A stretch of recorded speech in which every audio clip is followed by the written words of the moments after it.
KO debate series. We lit tonight. Y'all come through, man. Y'all know how we gonna show up and show out. See y'all all in the building.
Yo, what's going on with y'all, man? It's your boy KO. It's your boy Knockout. It's your boy KO 86, Knockout Boxing 86. I'm here. I'm live. We back. Welcome to another episode of Knockout Boxing 86 TV. Smash that like button. Subscribe to the channel if you are new here.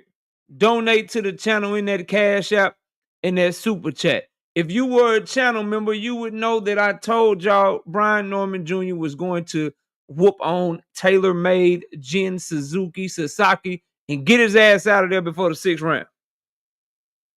And that's exactly what happened. So you might want to become a channel member if you want access to these predictions. But please smash that like button, subscribe, hit that Cash App, $ Knockout Boxing 86 TV, or hit that Super Chat button right there next to where you're dropping your comments right now. And please, bro, drop a comment, smash the like, let me know you in the building. Shout out to my dog, Emmanuel Carter, 5-piece. No biscuit in the Super Chat. He said absolutely nothing. He just showing love to the channel. Shout out to Tim Carey, not Jim Carey, 5-piece. No biscuit in the Super Chat. He say salute KO and chat. Salute, bro. Appreciate you pulling up. We got to do this live stream today because the Normans on the victory lap. And rightfully so. They did Jin Sasaki dirty, bro. But for some reason, they just can't keep from lying. And what we not going to do is have revisionist history. What we not going to do is act like they didn't duck Jaron boots in this, bro. We not finna rewrite history, bro. We not doing that. Shout out to my dog, Big Dog Willie, gifting 5 memberships to the channel.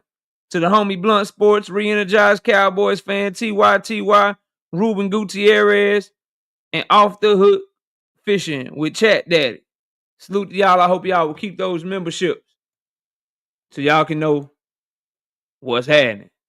That's a perfect time for Blunt because he waiting to see who I pick for the Shakur and Zepeda fight. Writer's Block, what up? That's perfect timing for him.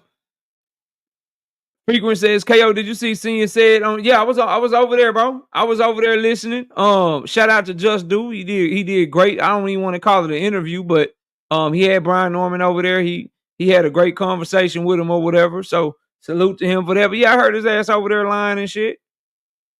I heard him over there lying and stuff. Tricon 327. I heard all, you know, the Brian Norman Jr. and Brian Norman Sr. diehard fans and stuff was over there capping with him and shit. So, you know, salute to them. But we ain't finna have no revisionist history, bro. We not finna make shit up.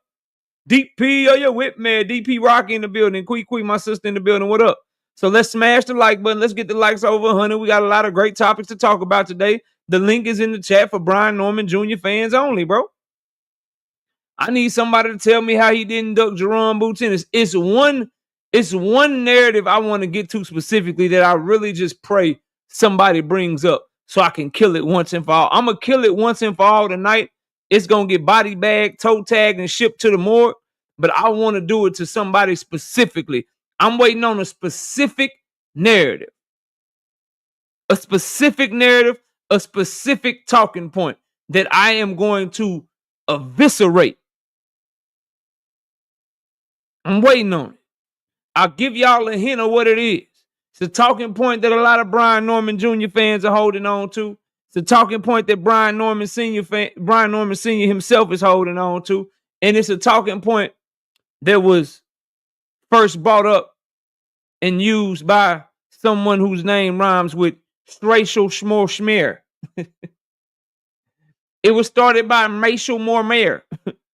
Rachel Donaire, in case y'all wonder who the hell I'm talking about. She said something about the Boots Ennis and Brian Norman situation, and out of respect, I cooked it, but I didn't do it how I'm gonna do it tonight. Like I really hope someone comes up here trying to say that bullshit to me about how Boots Ennis couldn't make the fight because of Karen. I really want to hear that.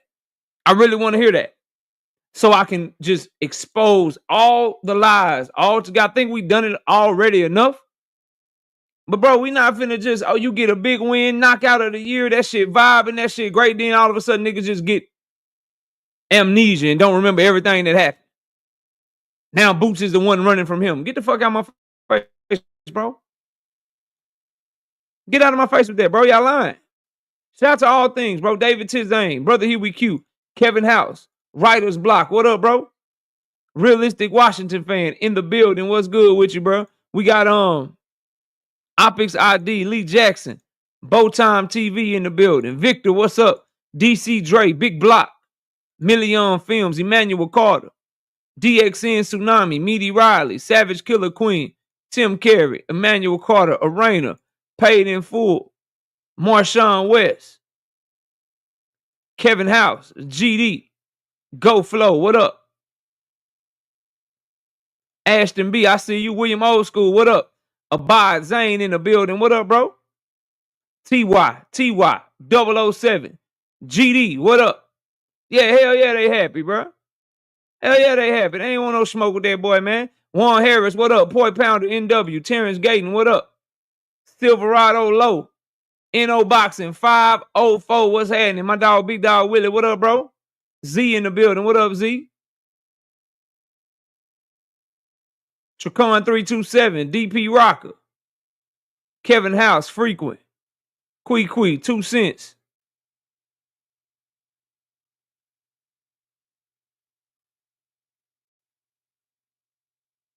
Akish, what up? Curtis Robinson, I see you, bro. Dundrick, them, what's happening? OG Cal Coolin in the building, what up? Terrence Smith, what up? Michael Jackson, what up? Ishmael Hassan, what up, Ishmael? Welcome to the channel. Sub up if you haven't already, bro. Shawnee Bo, what's happening with you? Diggs Kid Management, what up? Don Ballin, what up, bro? A1 Hoops on in the house, what up, bro? Salute, J Main. Cedric, what's happening with you, Cedric? GB, what up? We got Derek Stefan being a member for 8 straight months. I appreciate you, Derek. He say, salute, KO. Been waiting on this. You know we gonna put in some work, bro. Come on now. You know we gonna put in some work. You know what I mean? Pearl Infinity, what's good? Shout out to Barbara D, 5-piece. No biscuit in the super chat. She said, Absolutely nothing. She just showing love to the channel. We appreciate you, Barbara D. Thank you. Danetta27, what's up? Tarek B, what's happening with you? Danetta say we had 61 likes. We got 150 people in here. That is not enough. Y'all know we got to get the likes to 100. Kurt Hurd, what up? Ohio. Cassandra in the building. What up, Cassandra? Ty, what up, Ty? Salute to you. Salute, Ty. Zoomverse, my dog. What up? Y'all go subscribe to Zoomverse over there with the gaming content, bro. Appreciate you pulling up as always, fam. Thank you so much. We got Marzi. What up, Marzi? Great earlier video content. KO, appreciate you. Dropping content every single day, bro. Every single doggone day. All right, let's run the likes up, bro. Let me know when we get to 100. I got a lot to talk about today, man. And that link right now is in the chat for all you dang on Brian Norman Jr. fans. I know y'all watching.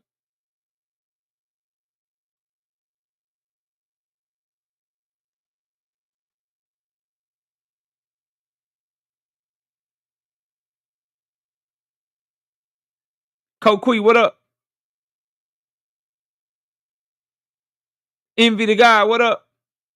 Brashley McClendon, I see you, bro. What's up with you?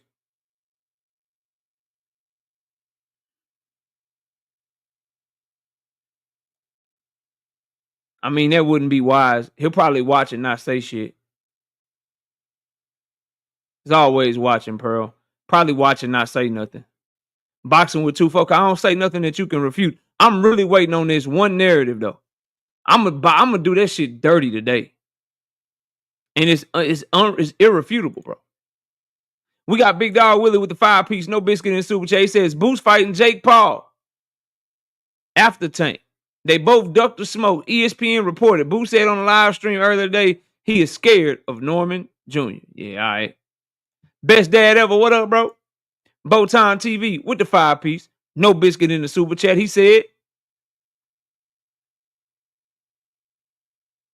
absolutely nothing. He just showing love to the channel. We appreciate you, Bowtime TV. Salute to you. KO, what the hell did I miss for the show to start with such veracity? Nothing, bro. I'm lit. I'm just ready to talk boxing. Night Rider, what up? But you know, everybody's starting to lie on Boots for some reason, bro. Boots go to 154 and niggas is acting like he wasn't forced to go to 154 because didn't nobody want to fight him, bro. 10 in the building, what up? Ty Austin, what up? That's all. Like, I just don't like when people like try to downgrade fighters by trying to lift themselves up. Like, talk about what you did, bro. He put on a great performance. He did his thing, bro. He really did his thing. But now y'all got to lie on Boots in his name? Nah, bro. You lying on Boots in his name, disrespecting him, but you want to show all the respect in the world to Devin Haney. Get the fuck out of my face, bro. Get all the way out of my face, bro. Texas 16, what up?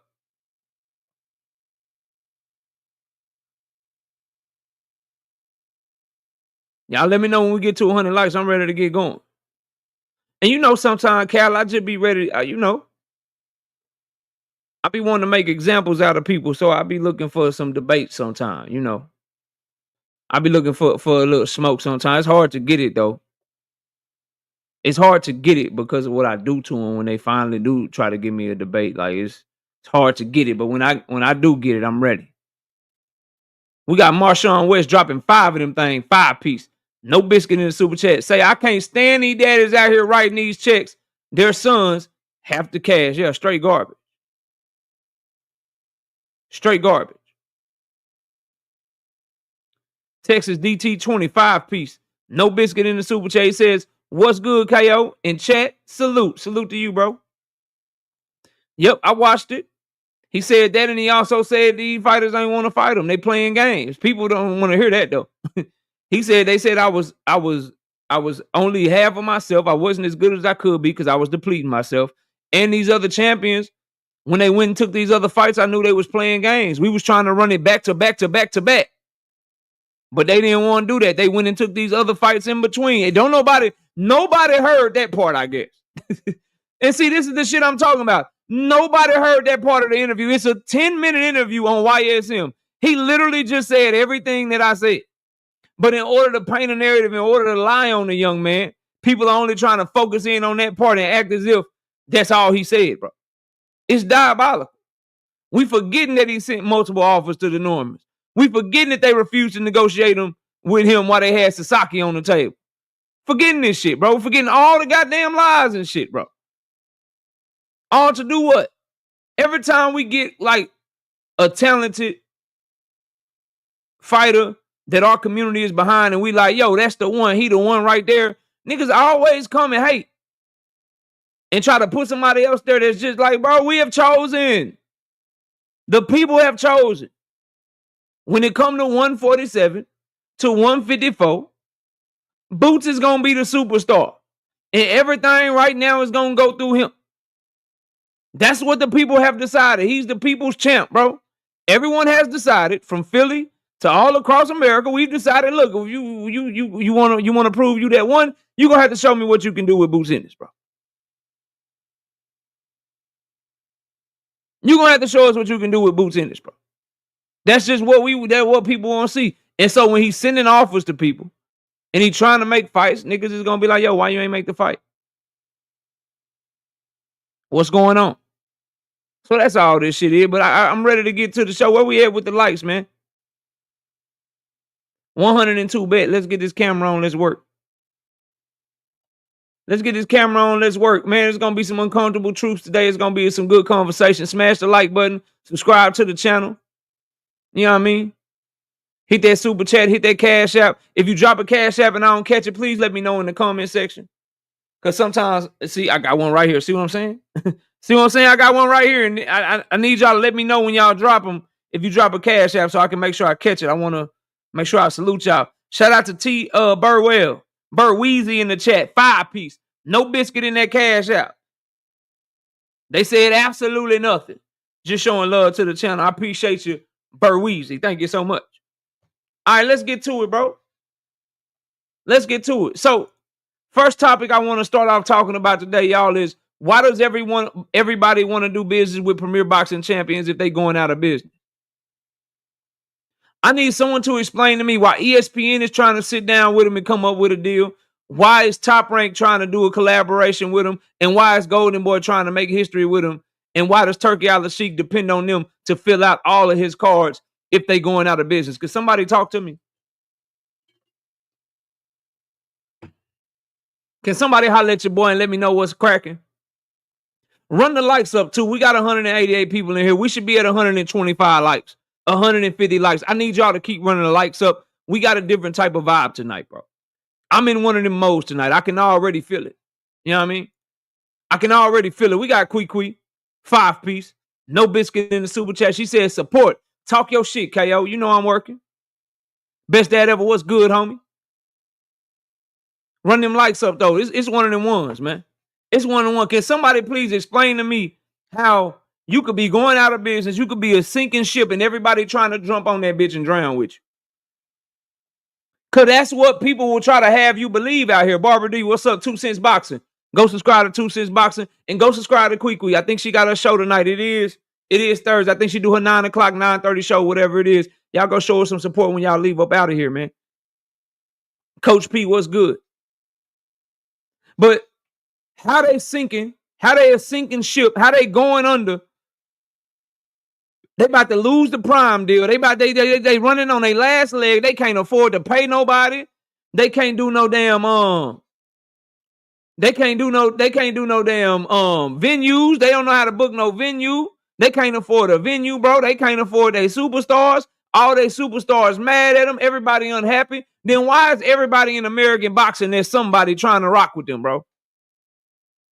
Why is the worldwide leader in sports talking with them, bro? How come when Turkey announced some Netflix shit or he has a rumor that he's with Netflix, it's news to people? And how come when he say my plan is for Jaron Ennis to do this and Devin Haney to do this and I got 5 fights planned for the future, that's news, that's content everybody want to talk about. But when it's breaking news that Premier Boxing Champions is about to potentially close a deal with ESPN, don't nobody want to talk about it, bro.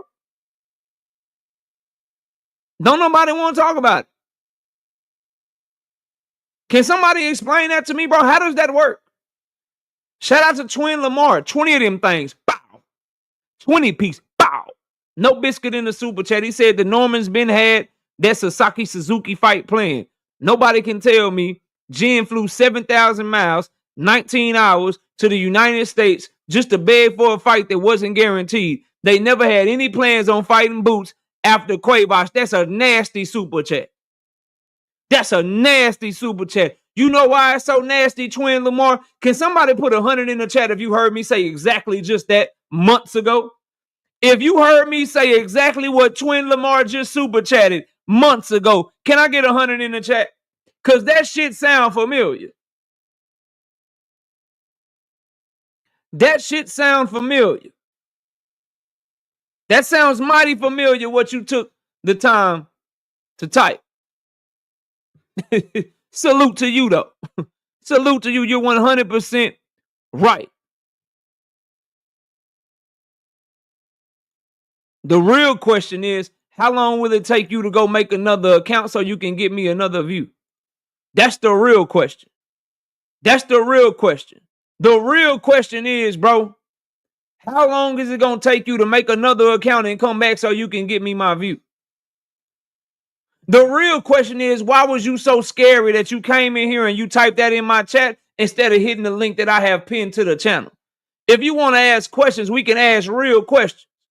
Go make another account, get your Yahoo, get your Gmail, get your whatever, and then come back and holler at me, man.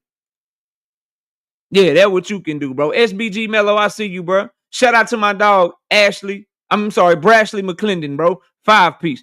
No biscuit in the super chat. Hey, real quick, what the going on with this announcement? Tank posted August on his TikTok. Do they feel no promotion really needed? That shit better be announced by tomorrow. That shit need to be announced by the time I'm going live. I'm starting to get impatient like you, Brashley. We gonna talk about it. We gonna talk about it. You know I got you. Look. You gotta let me get there. You see what I just put on the bottom? You gotta let me get there. Come on, man. Come on, man. This your boy KO. This your boy KO. Did you think that? Come on, man. Bro, I specifically didn't go live on Monday because I didn't want to waste one of my live days. I planned my live to go Wednesday, Thursday, Friday, thinking that for sure one of my live streams is going to be about the Tank Davis, Lamont Roach official announcement. I need that Friday show tomorrow to be just that so we can turn up. I need it to be just that so we can turn up. I'm right there with you, bro. I'm right there with you.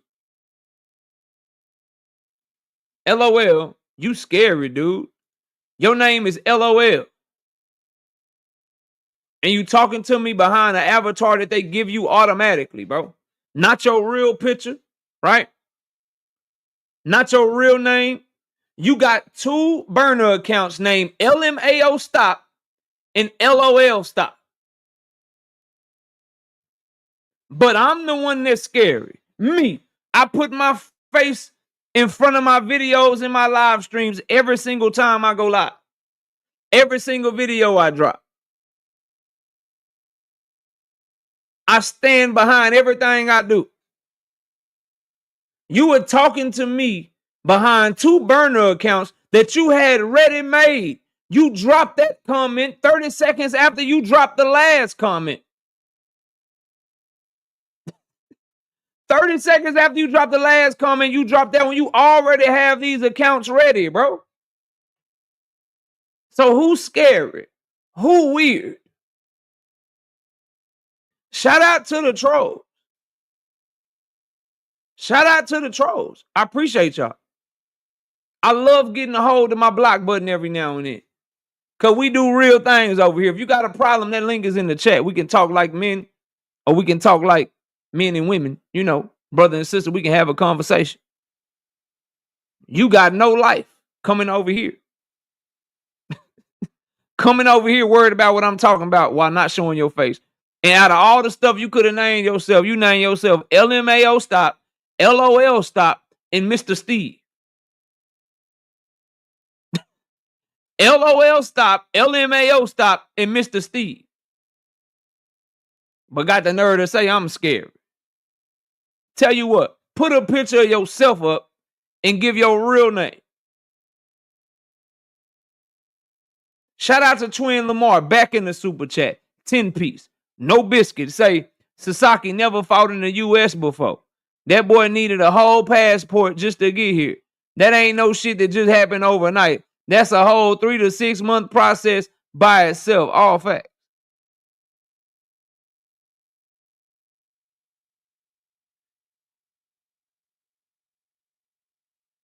All facts. Keep making new accounts, bro. Keep doing it. You get no attention over here. Link in the chat, bro. Link in the chat. Jay Smith, what up? Anyway, bro. Y'all still ain't answering my question. See, what people like to do is they like to deflect. They like to go off topic. Let's bring the topic back, though. I'm asking a very simple question, bro. A very simple question. If PBC is going out of business and they are a sinking ship, why is everyone trying to go into business with them? My brother is in the building, bro. Salute to my dog BFTB, bro. I hate that you didn't get a notification. That's why I tell y'all to hit the damn like button. Hit that like button. And y'all go subscribe to my homie BF over there doing great work as per usual. Now, with that being said, bro, smash the like button, y'all. We got 240 people in the building. We need to get the likes up over 200. So please hit that damn like button. Black Preacher Man, what up? Explain that to me, though, please. Please, I'm trying to figure out. So ESPN want to talk to him and had him replace Top Rank. Top Rank is trying to do a collaboration with him. Golden Boy is trying to make history with him, but they're going out of business. Every turkey, name a turkey card that didn't have a PBC fighter on it this year. Was there a PBC fighter on the Riyadh card on February 22nd? Yes. Was there a PBC fighter on the May Cinco de Mayo card? Yes. Sure was. Is there a PBC fighter on the July 12th card? Yes, there is. On top of them doing all of their own cards with free cards and pay-per-views. I am just trying to figure out, why does everybody in boxing want to be in business with the company that's going under?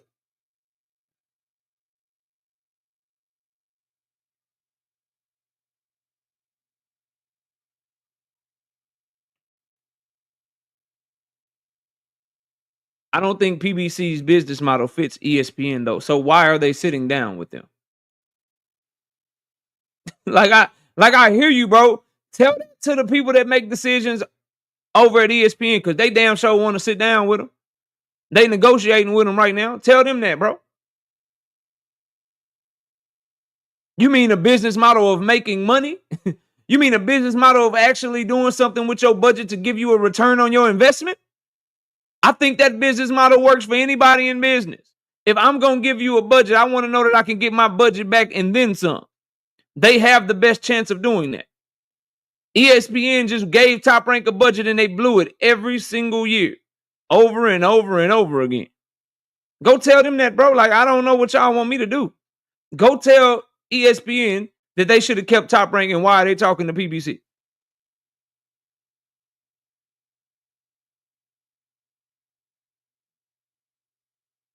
Explain that to me. Opulent LD, what's up, bro? Thomas Hill, what up? So that's really all I want to know. And I need that same vigor, bro. That same veracity, as Cal Coolidge said, using that word earlier today. That same intensity that we get when somebody tries to report something negatively about Premier Boxing Champions and how they going out of business and they ain't got no money. I need everybody to show that same level of intensity with coverage and videos and live streams when you hear stuff like PBC could be getting the ESPN deal. See, if somebody tonight, comes out and says, PBC about to lose their Prime Video deal, you'll get videos, live streams, tweets, everything. But those same people, when you hear PBC about to get an ESPN deal, they don't say shit. They get quiet. They get quiet as hell. And all I'm simply saying is, why? All I'm simply saying is, why? We got some more bad news, though, that we got to talk about, bro.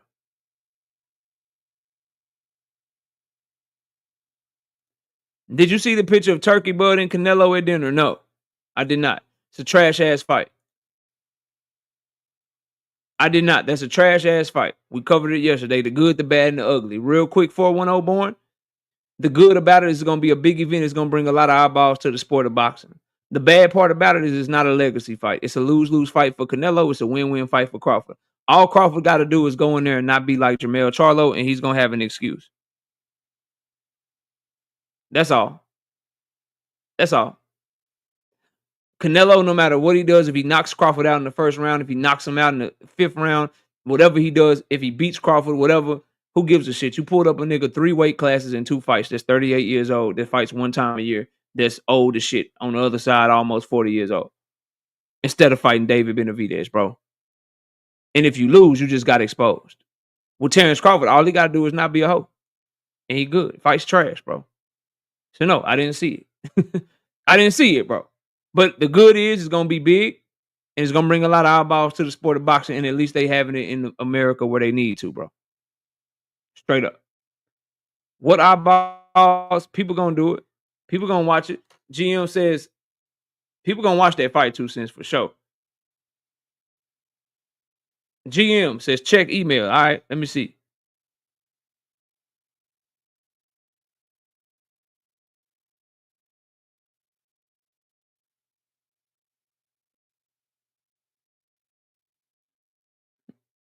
All right, let me see what my dog talking about. Brandon Broussard, what's up with you, homie?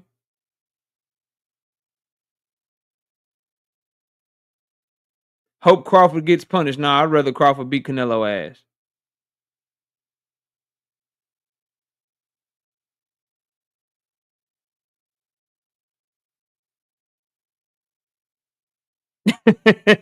They having dinner. They having dinner for sure. They got a nice spread there, though.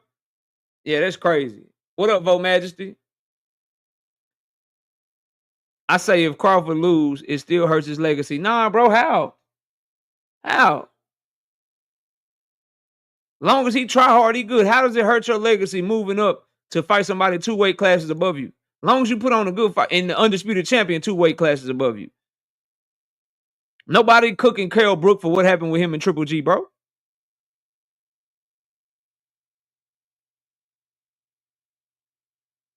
Ain't nobody cooking him for that. People care more about what happened with him and Earl, bro. So nah, bro. To put that into perspective, that would be like the weight that Crawford is coming up. That would be like us watching Tank Davis versus Junto Nakatani, bro. My diehard fans know who Junto is, bro. Marquis, what up? Dean, what up, bro? Go subscribe to my bro Dean by any means, man. Putting in that work. What Canelo is doing to Crawford will be like Tank Davis pulling up Junto Nakatani, bro.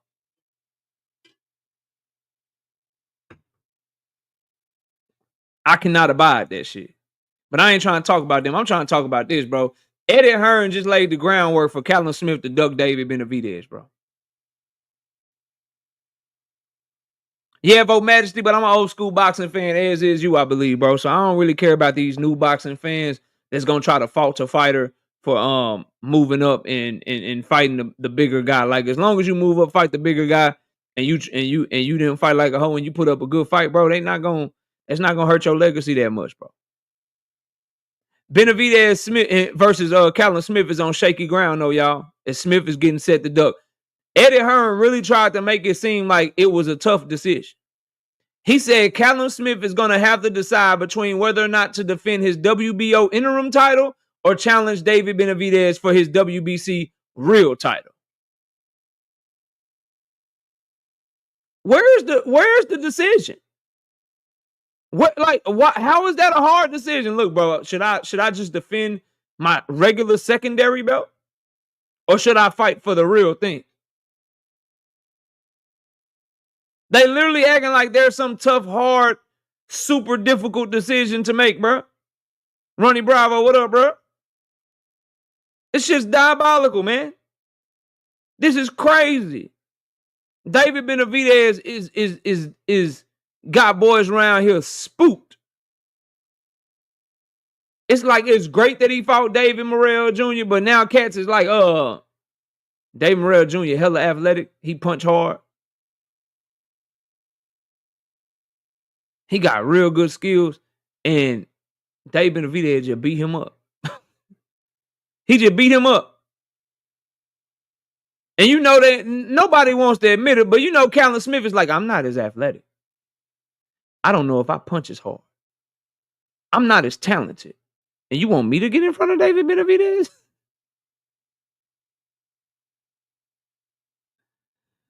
This is ridiculous, bro. This is ridiculous, man. They don't want to get in there with David Benavidez, bro, the Mexican monster, man. They don't want to fight him. Bivol don't want no smoke.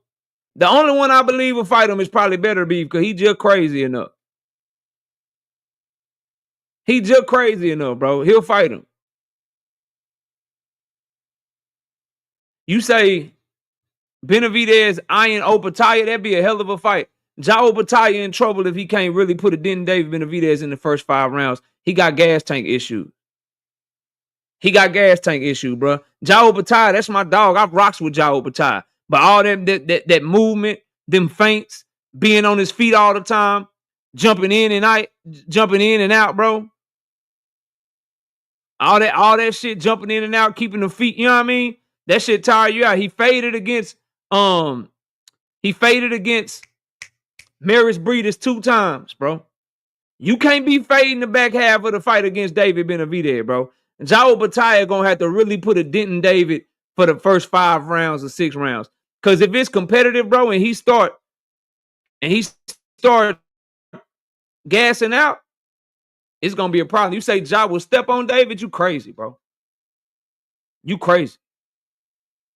You have to favor him, the naturally bigger man, but he ain't stepping on David, dog. You bugging with that. Shout out to my dog Kevin King being a member for a month. He said, salute KO. Hope I didn't miss the cook. We just got started about 40 minutes ago. You good, family? We got Kevin King, 2-piece, back in that super chat. No biscuit in the super chat. He said, no biscuit. Salute. I'm getting information right now about Tank and Roach, by the way.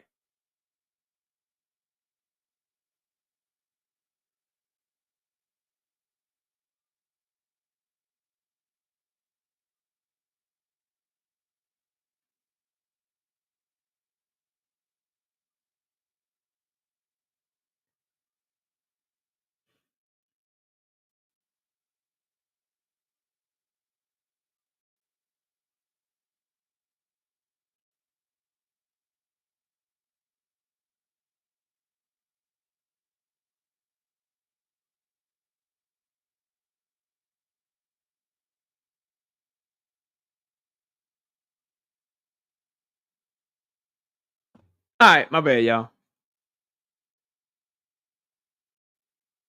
Y'all go subscribe to my son's channel too, by the way. Rival Mirror Gaming in this thing, man. Talk to us, KO. I'm waiting on the text back. I got the bubbles right now. You know how you get the bubbles? I'm waiting right now. I got the bubbles right now. Y'all go subscribe to my son's channel. No, they ain't officially announced it yet, bro. I'm waiting. I strategically said I'm not gonna go live Monday. I'm gonna go live Wednesday, Thursday, Friday, because I know the announcement gonna come by then. And I need one of my shows to be about the damn announcement. I got one more show left this week.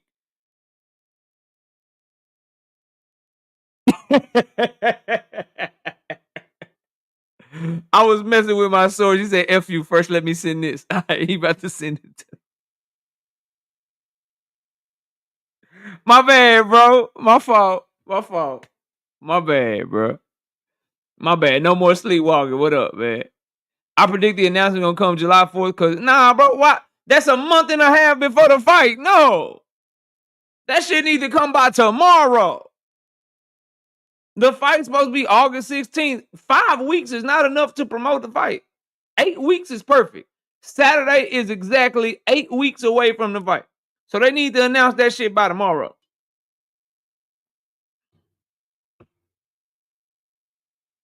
We don't need to. Yes, they do, bro. I need the kickoff press conference. I need Tank Davis to do a couple of interviews. You know what I mean? So we can hear what he got to say. I need the fight week stuff. I need all that. I need some Tank and Lamont Roach videos working out and shit. I need the Tank promo shit. I need all that.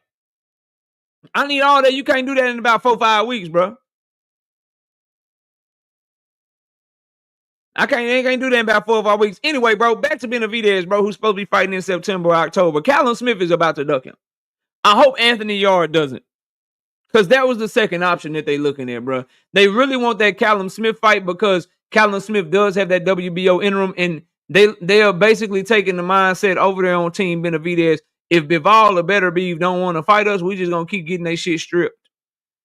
So the plan is to try to fight Callum Smith to get the WBO interim, and now you're the full-time WBC champion. You already made them run that belt, and now you're the WBO interim. You're gonna try to be the mandatory there, and you're gonna make them run that shit too if they don't fight you. Richie L, what up?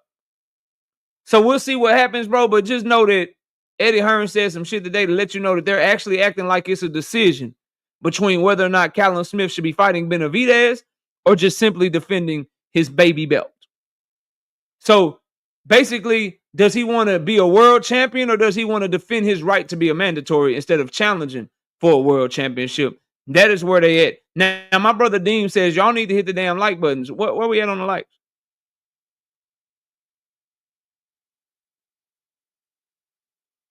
Canelo versus Crawford press conference is tomorrow. Don't nobody give a damn about Stank versus Roach. Really? Really? That press conference is in Saudi Arabia. You really believe that? You hear though. Shout out to Marshawn West, 10-piece. No biscuit in the super chat. Said it's rude to come into someone's home and not speak. Hit the damn like button. Who raised y'all? All facts. All facts. Where we at on the likes, y'all? Mr. Make 'em sick. What up? Where we at on the likes, man? I'm trying to move to the next topic, but I need the like button to be pressed. Canelo said, no trash talking. 182, that's nasty. With 310 people in here, nah, bro. I need 225 people to at least hit the like button. We got to get at least the 225, bro. Smash the like button if you haven't already, people. If you can't donate to the super chat, if you can't hit the cash app, everybody should be doing what's free. There's no reason we shouldn't have at least 225 likes. We really need to get to 250, but I'm hey, 225 will take it. You know what I'm saying? Big Braille, what up? I need y'all to do what's free, man. Clip Farm, what up? Bud and Canelo ain't really giving you shit to talk about, bro. Nobody trying to just watch no dry ass presser and interviews between fighters and shit, man. People want to watch them boys get it off, and Canelo ain't trying to do that. They having dinner together and shit. This. Let me see something real quick. Let me see something real quick. Let me go to this real quick. All right, let's see this.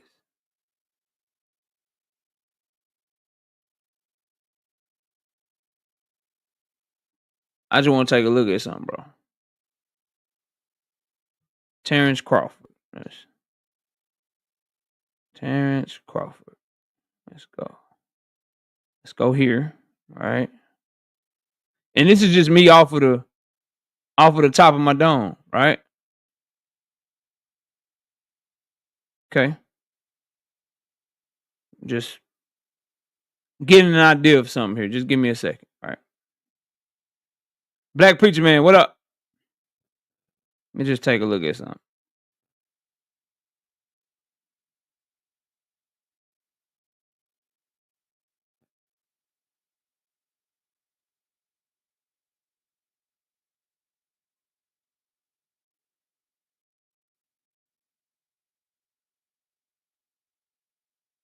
I see you, Kiro Black. Appreciate you, bro. Hold on. I'm trying to figure something out right here.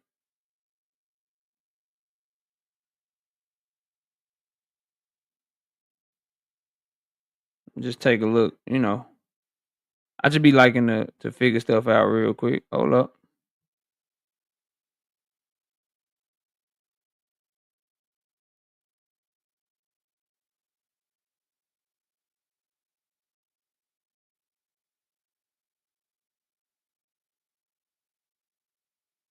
Okay, maybe I can do it right here. Give me a second. Y'all give me a second. This is going somewhere. This is interesting. This is interesting.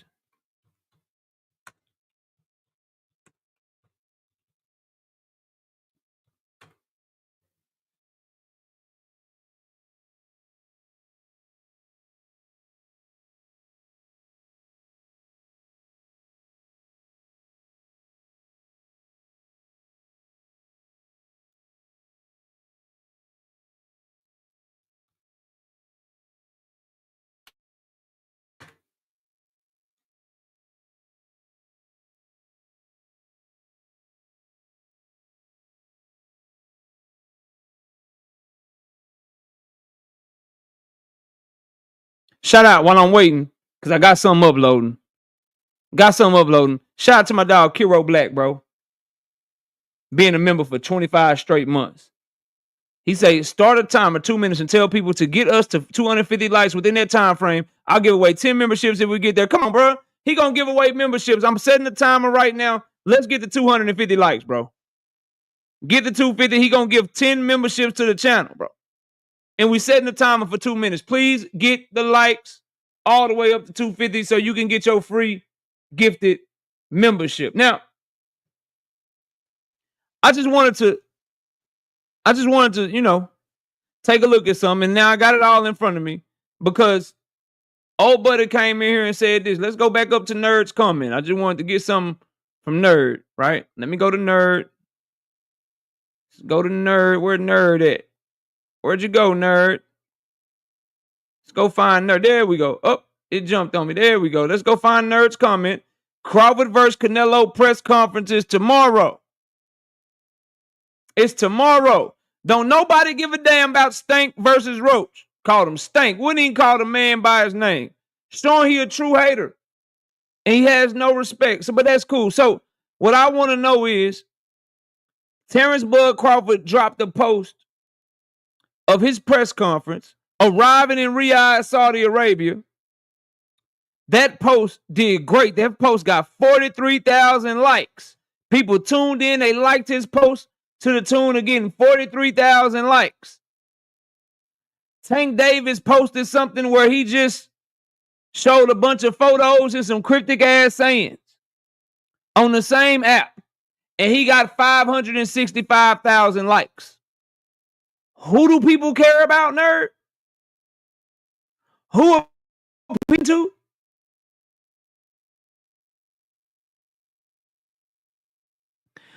What is 565 divided by 43?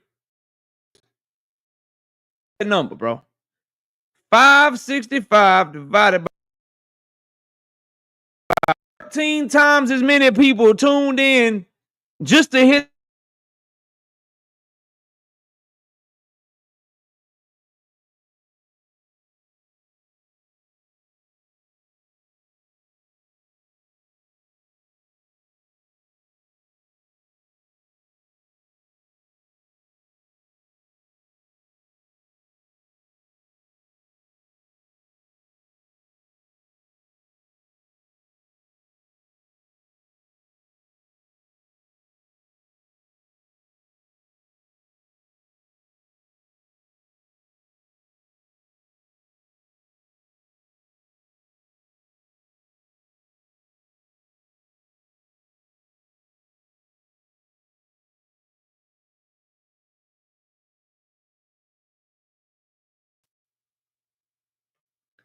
Y'all see how that shit do me, bro? Nah, I didn't go on mute.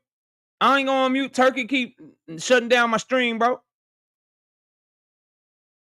Turkey keep shutting my shit down, man. I'm not muted or breaking up. My shit keep getting shut down, bro. Turkey keeps sending Boxing Hacker to hack my shit, bro. Boxing Hacker, you are no longer welcome over here. You are no longer welcome over here, bro. By the way, I don't think we got the 250 likes, so my dog Kiro cannot be gifting the memberships. Y'all no good for that, bro. Y'all no good for that, bro. Y'all are no good for that. Shout out to my dog Brandon Broussard, bro, being a YouTube channel member. Brandon, enjoy them pics, bro. And enjoy them pics, bro.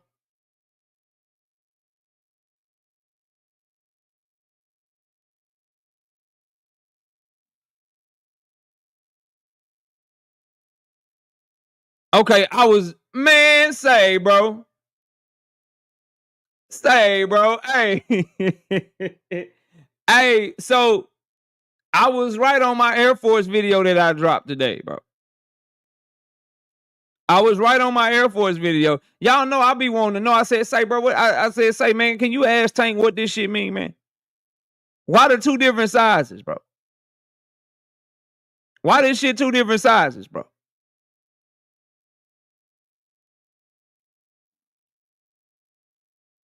The response is the two different sizes is the round / rounds. He's saying when he's putting his foot in his ass and knocking him out. As far as an announcement, should be in the next few days. I can't read the rest to y'all because the rest will be a surprise. I can't read the rest of that text message, y'all. That'll be a surprise. Subscribe to the channel. Subscribe to the channel and turn your notifications on. That's all I can tell you. Shout out Brandon Broussard, 10 piece. No biscuit in the super chat says, yeah, I'm a member now, KO. Let's get it, fam. I hope you enjoy, bro. We drop exclusive content every single week for our channel members, bro.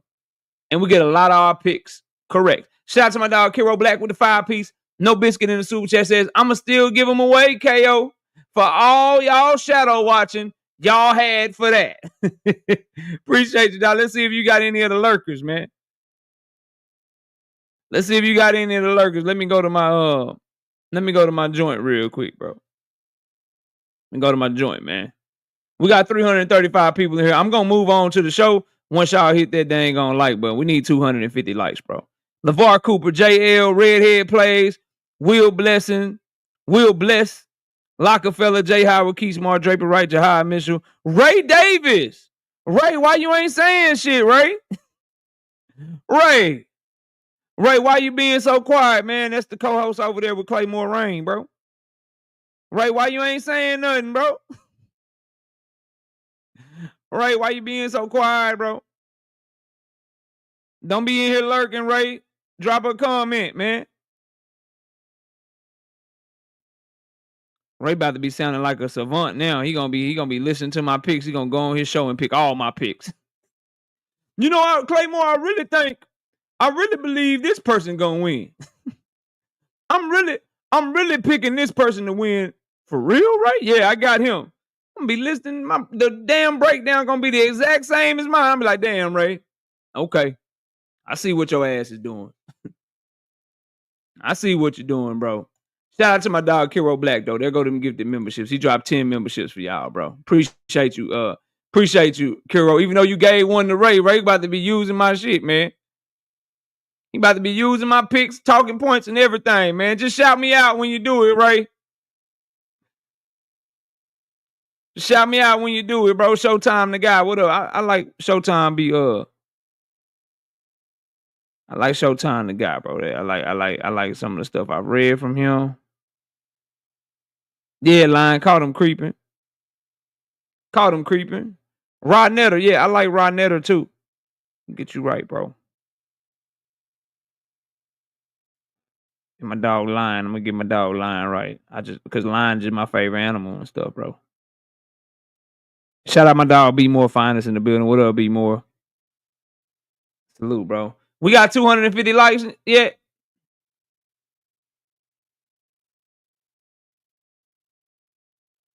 What up, HTX Nate? What's good? We got 250 yet. I'm ready to move on, bro.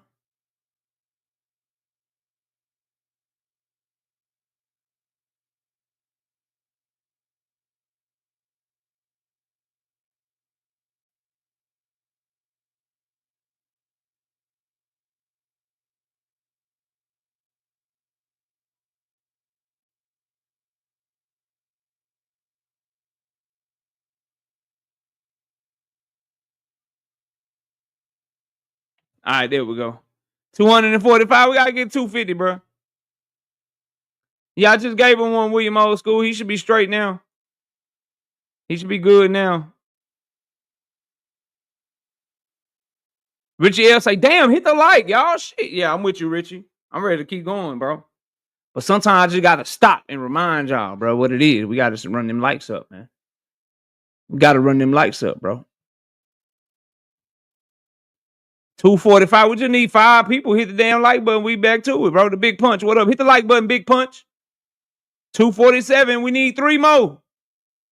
250. Let's move on to the next topic. Say, bro, yo, why am I? Nah, that's diabolical. When it kicked me out, see, that's how I know they hating on me, bro. When it kicked me out, it changed all my banners and shit. I had a whole rundown, but don't worry, I remember. We was gonna go here next.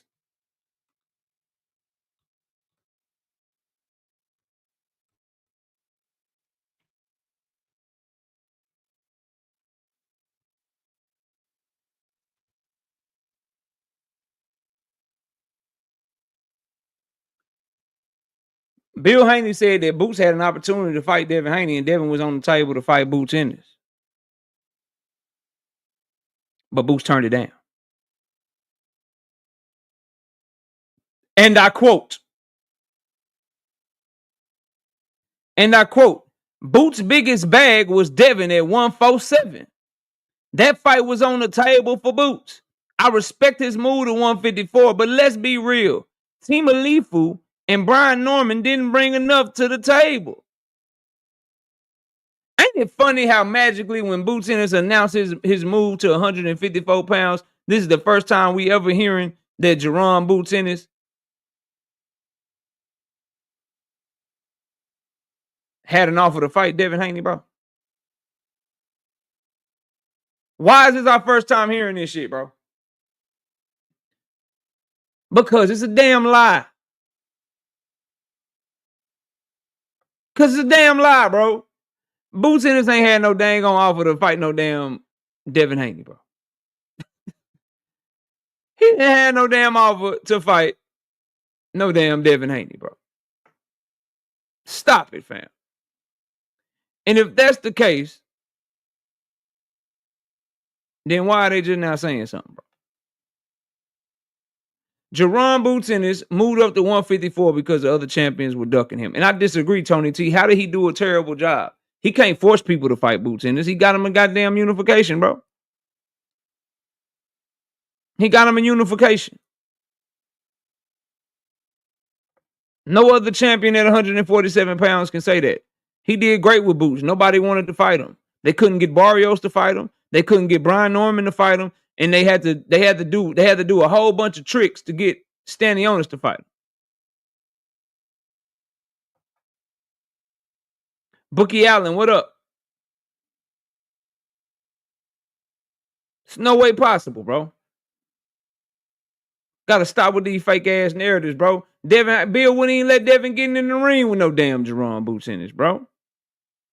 I ain't fighting no damn Boots. They looking for small fighters coming up, not the best fighter in the division. You want me to lead any credence to them trying to fight the best in the division? Fight Brian Norman Jr. then, bro. Because that's clearly the best fighter at 147 pounds. But you're not going to get me to believe that they had all these damn interviews, all this damn cap, and everything we heard from Bill Haney was Team Alifu, Team Alifu, Team Alifu. When he got off Team Alifu, it was Richardson Hitchens. So y'all want me to believe that everybody had an offer to fight Devin Haney, bro. Team Alifu had an offer, Ryan had an offer, Hitchens had an offer, and Boots had an offer, and they all said no.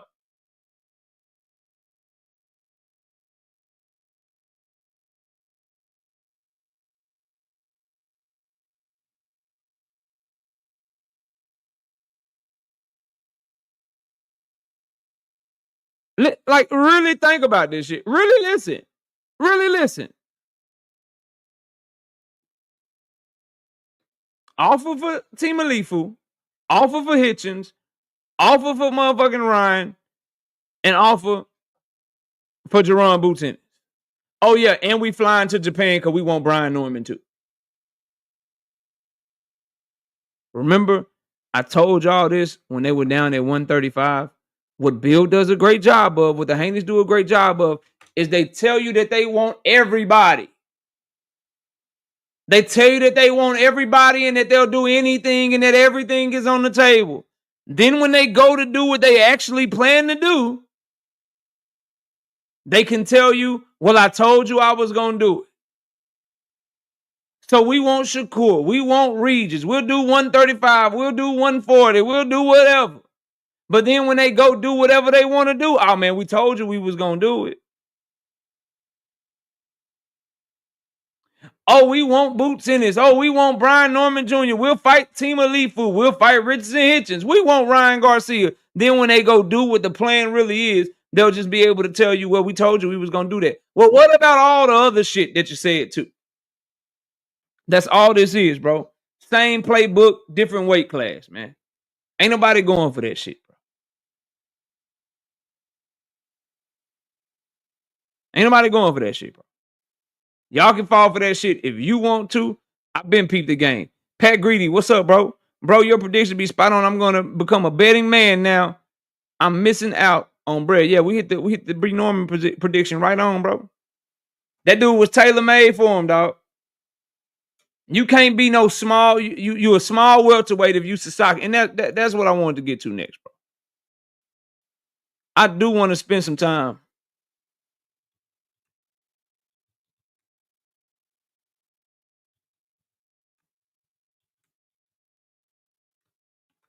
I do want to spend some time.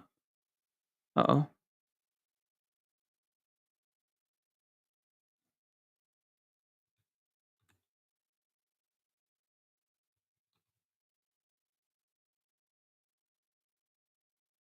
Why is it not working, bro? My internet is tripping, y'all. I apologize. Anyway, so I'm gonna have to leave the little captions below, bro. So I apologize. Oh, we can do this. We can do this.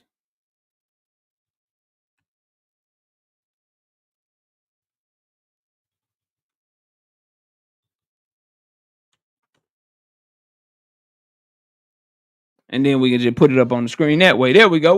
We'll figure this shit out, y'all. I'll figure something out to make sure I can keep y'all online with what the hell we talking about. So I do want to spend some time talking about Brian Norman Jr.'s performance against Sasaki. Right? I do want to talk about that.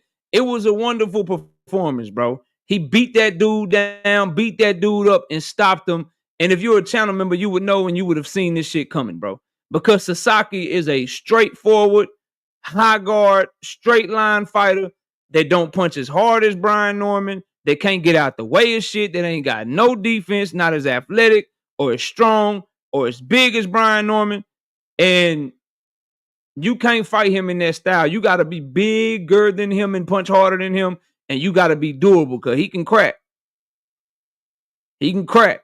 And so Brian Norman was able to just whoop on his ass, bro, with a better jab, better hand speed, better timing, and just whoop on his ass. He was tailor-made for Brian Norman Jr., bro. That's KO of the year so far, and I don't really think it's close, bro. I don't really think it's close. Ronnie says Brian Norman Jr. is the third best welterweight. I would love to hear who the top two are, bro. I would love to hear who your top two are over him.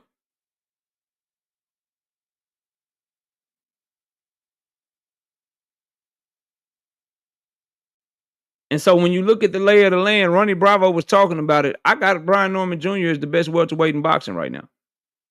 With the boogeyman leaving the division because nobody wanted to fight him, you got to go with him as the best. Who are your options? Rolly Romero? Mario Barrios? Manny Pacquiao? Some small dude that started their careers at 135 moving up to 147? Hell nah, bro. It's clearly Brian Norman Jr., bro. Ain't no way you can put Rolly as the top fighter at 140. Bro, Brian Norman Jr. is going to walk through Rolly Romero like wet tissue paper if they fight, bro.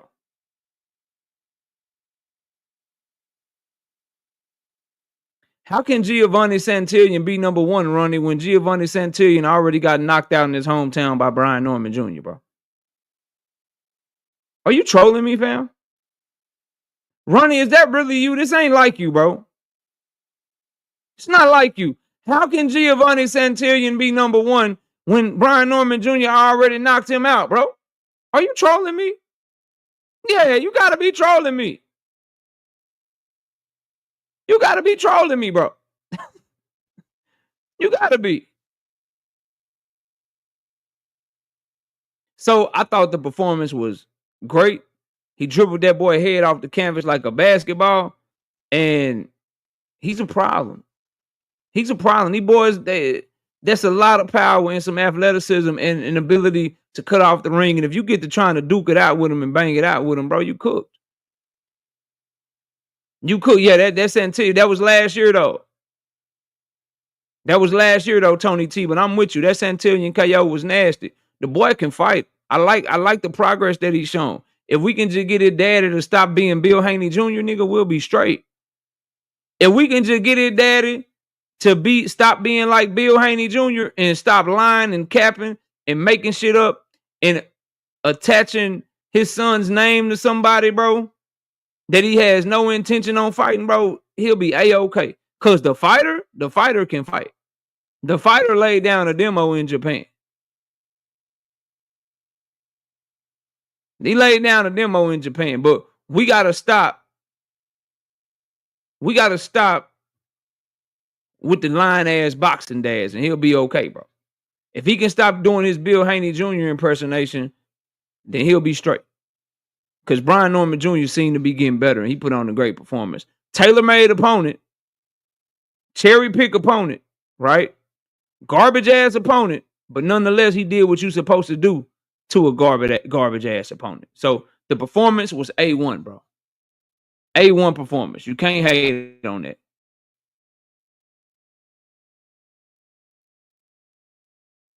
RB the Baller says, Boots is a duck. You don't believe that. You don't believe that, bro. No way you believe that. And if you do, is the link still in the chat?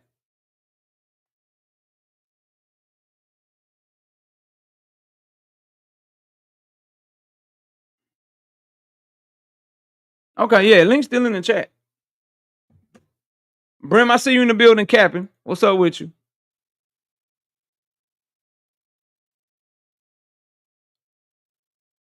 Moving on, though, bro. Moving on.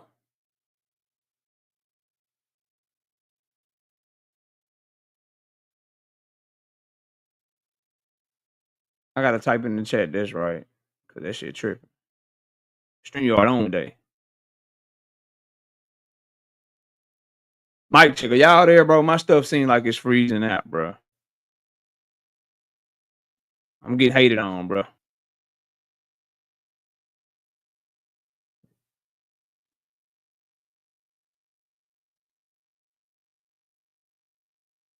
Yo. Mic check, bro. Am I here, bro? Can y'all hear me?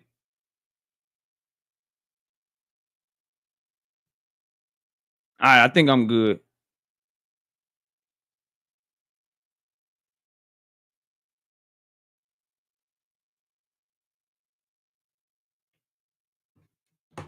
All right, so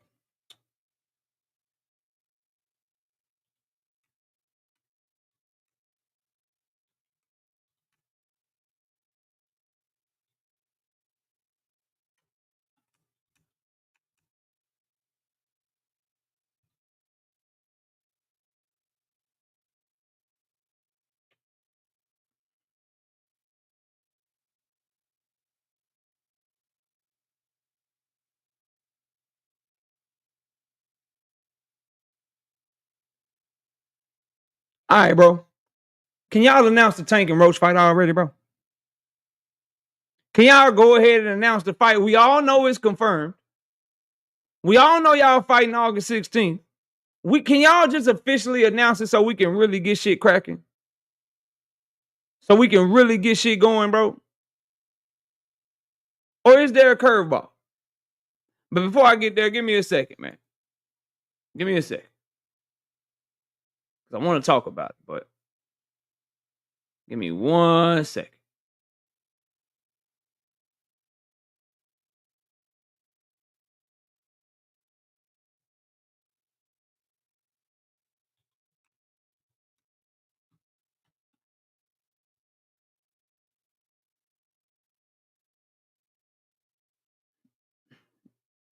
What's up, Brim? What's up, KO? How you doing, man? I'm chilling. What's good? Man, I'm at work, but I had to take a second to holler at you. Just to preface everything, I knew about. Don't lose your job up here getting cooked, man. I'm the operations manager. Ain't no worries, bro. So there's a couple things that I was privy to that the public wasn't privy to, because I rock with the Normans. I got nothing but love for him. His pops, that's my guy. And I had told him that I would have took the 1.7 from Jump Street. So I'm going to start it with. You were privy to some stuff. So before I'm gonna let you keep going, but you're privy to some information that Brian Norman Sr. gave you. Yes, right? Before the public knew about the fight. Because the public didn't know about the fight till Wednesday, August the 22nd. So all your information is coming from Brian Norman Sr. that you're about to Incorrect. say that you have Incorrect. privilege? Incorrect. Huh? I actually provided Brian Norman So Sr. who did information you that get he this didn't know. information from? Myself, Daryl Peoples from So the IBF himself, where'd you get your information from? through research, IBF People from the bylaws, IBF. articles, all types of things that I researched because something didn't add up. It was something that was fishy about the whole situation because of the things that I found out, because I was privy to a little bit of information. Again, they're not going to tell me everything, but I knew that there was a communication about a potential fight, and this happened before the public knew. So a couple So things. I'm trying Yeah, to sure. be clear. Cause you Mhm. walking yourself into this is gonna be real bad, bro. And I'm If trying you to say warn you right so, it's now. not going to be as bad as you think Nah, it is because I got it's gonna factual, be real bad, bro. I got documented evidence with timelines. So no matter what you tell me, what I'm about to It's gonna tell be you real is bad, bro. actually facts, and they can't be Okay. refuted. All right, so you did your research, IBF bylaws, you got some information from Brian Norman Sr., And I and you went pieced and things got some together, and then rules I in IBF. communicated with Rachel Dornaire with the information that I Rachel had. She said, Dornier. "You make Okay. sense," and then she went to Daryl Peoples and confirmed everything that I researched as facts. Okay. And did you Okay. see her go to Daryl Peoples, or did she tell you she went to Daryl Peoples? She told me she communicated with Daryl Peoples in full and told her what the details were, what the communication was about. All right, go ahead. Okay. So the first problem here, guys, is that Eddie Hearn went to the other two champions first. All right. So when he went to those two champions, we know that he offered them over $1.5 million for the first offer, and both of those champions completely shunned them completely, just like we're hearing that. And Stan Leone said something about not getting an offer, and then we found out his team did receive something, but they just didn't present it to him. All right. What's the timeline on that? When did that happen? That happened. This all happened before August the 14th. Just want to let that be known. All this happened before August the 14th. Okay. Between Barrios at one point, Barrios and Stanley was getting an initial offer. All happened before August 14th. On August 14th was the actual first offer given to Brian Norman, and it was for $750,000. All right. So then they responded with the number that they wanted. Right. Wait a minute. Yeah. Hold on, wait a minute, because I'm not Sure. even gonna go yet. Brian Okay. Norman Jr. received his first offer from Matchroom on August Eddie the Hearn in 14th. Matchroom. They August the received it 14th. on August the 14th before the Karen fight was ordered. No, well, see, let me explain something to you. That's why I'm about to get into all that. But August the 14th, okay, so July 30th is when the order was made initially. So they had 30 days to, negotiate, either give them step aside, put them on the undercard or whatever have you. And see, here's where some of the problems lie. They never communicated with Karen at all. So that means there was no communication. So from July 30th to August the 17th, they never communicated with Karen. So Karen got tight because they never communicated. But he filed the appropriate paperwork to expedite and enforce the mandatory. And when that date is set, you cannot make any unification fights because the IBF won't approve it. So what transpired is Karen put in his paperwork August the 18th. If Eddie Hearn didn't file a paid $20K and file the paperwork within the 2 days after that, there's no unification. So what happened was, by the time Eddie Hearn got to offering them those numbers that we've been talking about publicly, the fight was already dead. The reason why the fight was dead, because if they had made the fight, it would have been no IBF belt on the line. They would have stripped Boots. And matter of fact, you know who else confirmed that as a fact? L-Dub. L-Dub knows as a fact that if they had made the fight at that time, they would have stripped Boots, because from August the 14th to August the 18th was the only time frame where they had to actually be to make the fight, because Eddie did not do what he needed to do to have the appropriate amount of time to negotiate. Because Karen, when he filed that paperwork and when he did what he did, he cut off 13 days for them to be to negotiate for the fight. That's the problem. So if you're really looking to make a unification fight, why would you not at least keep Karen in the loop, keep him at bay so you can have the time to do what you need to do? Then on top of that, you offer Brian Norman less than half on the first offer that you offered the other two champions. All right, let me stop you. Let me get this last Let me stop you right here. Let me get this last part off. Let me get this last part off. Can you hear me, Brim? I can hear you, but I want to get this last part off. No, because I let you go for a while, but I need you to address something that you said. I need you to address something that you said. Sure. I need you to address something that you said, bro. Okay, I'm listening. Go ahead. I thought you said you needed me to address something I said. I just wanted to know what it was. Can you hear me, KO? Oh, I don't know where KO went, but if y'all can hear me, I'll just go ahead and continue. But because they didn't communicate with Karen, and when Karen filed that paperwork on August the 18th, it literally killed any ability to make a unification, which is on the IBF bylaws, which was confirmed by Daryl People. So that means if they made the fight, it would have been no IBF belt on the line because they missed the timeline. And then on top of that, to make matters worse, Brian Norman wouldn't have been able to, let's say Brian Norman and they made the fight. The fight would have got canceled anyway because Brian Norman didn't recover in time from his hand surgery. That's why they ended up canceling the Cuevas fight as well, and they pushed it back.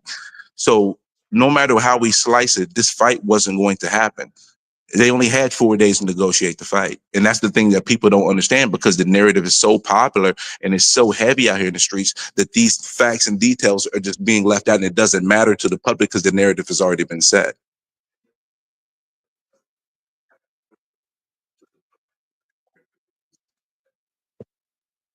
Okay, are you done? Yeah, I didn't know if you was gone or not, but go ahead. I just wanted to stop so you can be holler back at me. No, I'm back. But are you done? Are you done? Well, I mean, there's so much more, but I wanted to stop so you can, if you wanted to throw something out at what I said, Okay. I wanted to hear what you had to say. Are you done? You're done with that for right now. I mean, there's more details, but I just wanted if there's something you wanted to address on what I spoke on for the meantime, go ahead. I mean, there's a little bit more details to it, but I wanted to cover the raw synopsis. There's a lot that I want to do. We're gonna do this brick by brick, and I'm telling you, bro, I've been waiting on this narrative. I've been waiting on the Rachel Donaire angle. It's cool. Everything I got is documented facts, though, my brother. It's documented. Everything you have is documented facts. Timeline is timeline documented facts. So let's have a paperwork party because this is what I have. Okay. This is what I have. So let me do this first. Let's start here. Let's start here. Let's pull this up and let's start here. For sure. So this is what I have, and I've been waiting on this conversation. I've been waiting to have this conversation. You said to me, KO, the Karen and Jaron Boots fight was ordered on July the 30th. Mm-hmm. I'll let you talk. You said that Jaron Boots and his team made their first offer to Brian Norman Jr. on August the 14th. Now, every single document from Boxing News 24 to Bad Left Hook to Boxing News 24 again says that the Jaron Boots Ennis versus Karen fight was ordered on August the 15th, not July the 30th. So let's start right there. Can you please provide the paperwork that you have where it shows that the fight was ordered on July the 30th? Let's tear this lying ass narrative down bit by bit. So where do you have that the fight was ordered on July the 30th? It's on you. Okay, so the fight was ordered on July 30th, and that was documented already. So you seen what you're showing is the August your document, sir? Let me finish. Your document, sir? Can I please finish? No, we don't. This isn't something that we have to talk about, yeah, bro. But the thing is, though, you're talking about. But the thing is, though, it's in go to the IBF website. The thing is, you're looking at a date of something was published. That's not the date that the order went down. It was July the 30th that the order was placed. And they had 30 days from July the 30th. Everyone they had got 30 it days from July the 30th, champ. The reporters that reported it did not get it 2 weeks after the order. So I showed you mine. Show me yours. Let's start. Let's tear this down brick by brick because I got a whole lot of more. There is mine. Every piece of information on the internet says that fight was not ordered until August 15th, meaning that before the order, they tried to offer Barrios. They tried to offer Stanione, and they tried to offer Brian Norman Jr. as well. Then the order came on August the 15th. Now, do you have something that you can provide that I can share my screen and show that it's a tweet? The IBF tweeted out something, somebody tweeted out something, somebody said something, some form of paperwork that shows that the fight was ordered on July the 30th? If I was at home, I'd probably be able to provide it, but I'm at work. And the original document that I had from the website, it was taken down from the website. But July the 30th was the actual order date, not August the 15th. August the 18th is the day that Karen filed the paperwork to expedite the order. And then Eddie Hearn had 2 days to pay the $20K. Eddie Hearn had 2 days to pay the $20K for the exemption to be able to still have. We can get to all that. We can get to all that in a minute. You told me you had facts. You told me you had documentation. You told me you had all that. Yeah, but I'm at work right now. I'm at work right now, so I can't just sit here and pull this stuff everywhere. Was a long way of you saying, no, KO, I don't have it. I know I do have it. I'm at work, KO. I'm not in front of all the things that I have. Well, I'll be live tomorrow, and then we can revisit this point. But we'll move on. But you need to do better research, because August 15th was definitely not the order date. For the sake of this conversation, we'll move on from that. We'll move on from it. Now I want to address the other points that you tried to make about the IBF bylaws and their rules as it pertains to mandatories. Because guess what, Brim? KO got them too. Guess what, Brim and everybody in the chat? KO been sitting on shit, waiting on somebody to try me. And I hate that it had to be you, Brim, because I rock with you. You've debated me time and time again. And I like you, bro. I like that you stand your ground. I hate it had to be you. But I've been waiting on somebody to come with this Rachel Donaire. They couldn't make the fight anyway point for a long time. So we could really have this conversation. I'm the one that told Rachel, bro. Let me give you my exhibit A. Okay. Let me show you something and see if this will change your mind based on the research that you did. Let me show you this. I've been waiting on this, bro. So yeah, this is great. So let's share this.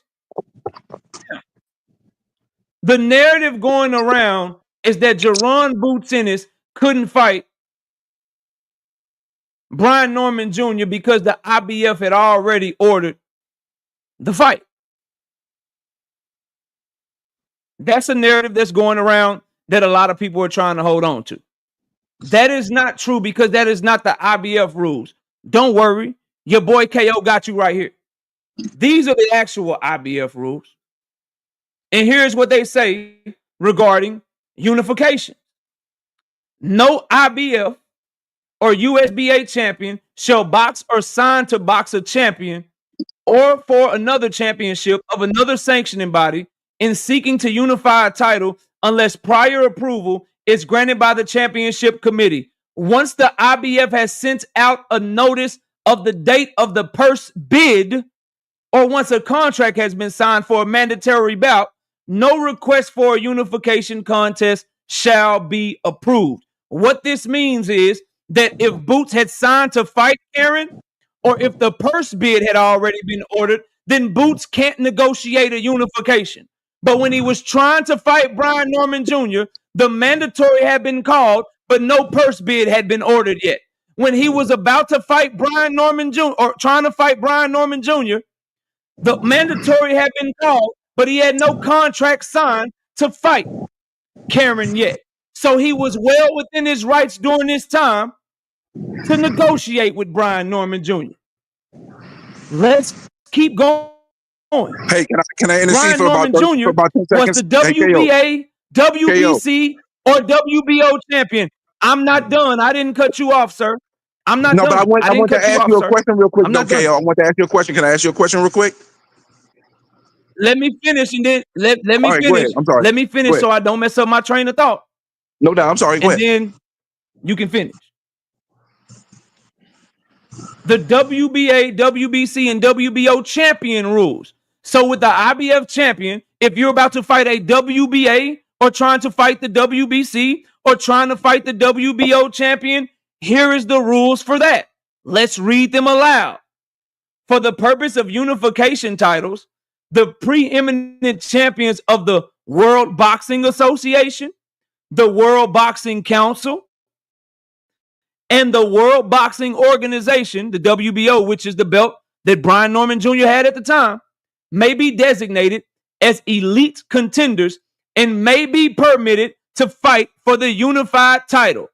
Any unification bout, if approved by the championships committee, will take priority over the mandatory.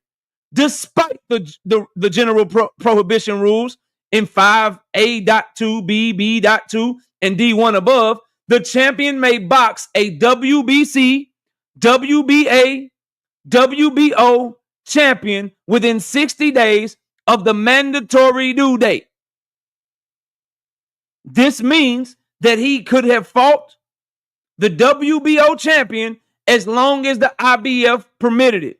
And the IBF only rules, if we scroll back up, that would keep them from permitting it is if the purse bid had already been called, which it had not. The only way they would prevent it is if he had already signed a contract to fight Karen, which he did not. So someone please explain to me how Jaron Boots Ennis was not allowed to fight Brian Norman Jr. Go ahead, Brim. When Karen filed the paperwork on the 18th, that was for the purse bid to be ordered, and on the 20th it was ratified. The paperwork went out, and at that point the fight was dead, bro. You read the rule and what transpired to cause the keep from fight from happening. From because August Karen submitted 14th, the paperwork and enforced no, sir. Yes, he did. From August the 18th, 14th, Karen submitted the paperwork August the 18th, bro, and it was ratified on the 20th, bro. August 14th. Sorry, sir. Sorry, I'm not gonna mute you, but listen to me. From August 14th to August 20th, those were all the times that Boots' team was trying to hurry up and make the fight. That's when they sent their offers out, and that's when Brian Norman kept turning them down. When they were offering Brian Norman and trying to make the fight for that week, they were trying to make the fight, the purse bid had not been given a date yet. Karen's petition had not been given of validity or had not been approved yet. When they were offering the $750,000, when they were offering the $1.2 million, when they were offering the $1.7 million, the purse bid had not came back yet, sir. They could have made the fight, but the Normans kept rejecting it, bro. The purse bid came back on the 19th, bro. And the again, offer for the 1.7 was I on have the 20th. to challenge The fight was dead when the 1.7 hit the table. I have to challenge that too. Just like I challenge I have to challenge that too, sir. Hold on. I have to challenge that too. You already told me that the mandatory, my bad. You told me that the mandatory was called on July 30th. I provided paperwork showing otherwise. You provided nothing.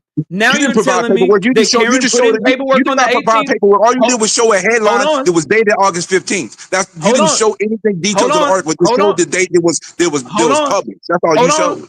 Hold on. Okay, so I will do you a favor. First, I will do this. Because I told you this was going. I told you this is gonna be bad, bro. This is gonna be bad, bro. So you said I didn't provide paperwork and I didn't show the article. So I will do you a favor. Let's go back. You got to go on mute, bro. You got a lot of noise in the background, bro. I don't know what that is. You got to go on mute. So let's go back. Everybody in the chat. Let's go back. So this is what I provided. August 15th. This is the Boxing News 24 article. You can see that they're reporting that they got the fight ordered on August 15th, 2000. Secondary source, Bad Left Hook. Their article also published on August 15th. So I am standing on that the mandatory was called on August 15th. Brim did not provide us any paperwork showing anything to the contrary. Now, another point that he just came up here and tried to make, which I cooked anyway. Improved offers came in before August 20th because they started offering Brian Norman on August 14th. That came out of Brim's mouth, not mine. But he made something that I want to challenge again. For the people again, I want to challenge again. He made the assertion that Karen put in paperwork on August the 18th to go ahead and get the fight to go to purse bid. And then he said that the IBF approved the purse bid and ordered the purse bid on August the 20th. Now,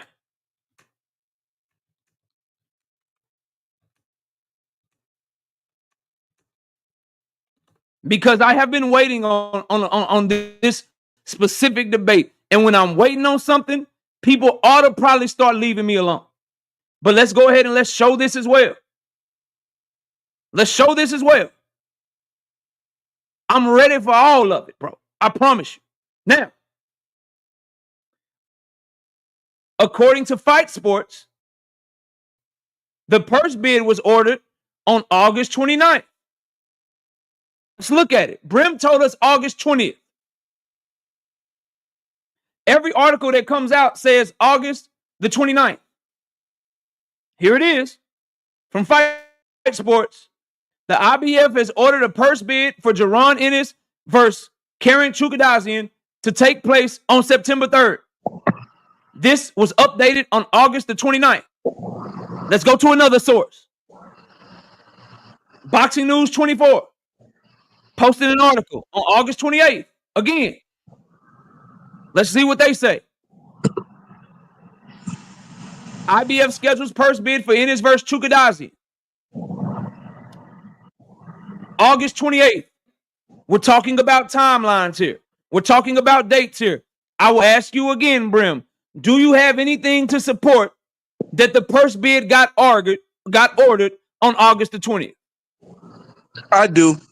I'll just have to hit you when I'm at home. I can give it to you because I'm at work. I can't give you that information when I'm at work because I don't have my laptop or other information right handily in front of me available. But when I get it, I'm gonna hit you with it because the thing your things that you're explaining makes perfect sense. But the problem behind it is that's if Karen didn't do anything. That's if it would have been the 29th of August if Karen didn't do anything. But the bottom line is this: if Eddie, because it's not really on Boots, it's on Eddie. If Eddie was really looking to make the fight, why would you offer your last champion half the amount that you offered the other two champions? Then on top of that, you don't communicate with Karen at all. Karen cuts off some of the timeline for you to be able to negotiate the fight. Why would you don't be commit to 20K with with Karen the when you're not There's a trying lot to of fight things. him? There's a lot of How things do that you Eddie not did want not to fight do a that he fighter should not have done offer if him he his was really highest looking to payday, make bro? a unification fight.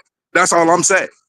So just to wrap this up in a bow, since you're at work, you claim that the mandatory got ordered on July 30th. You don't have anything to support that right now.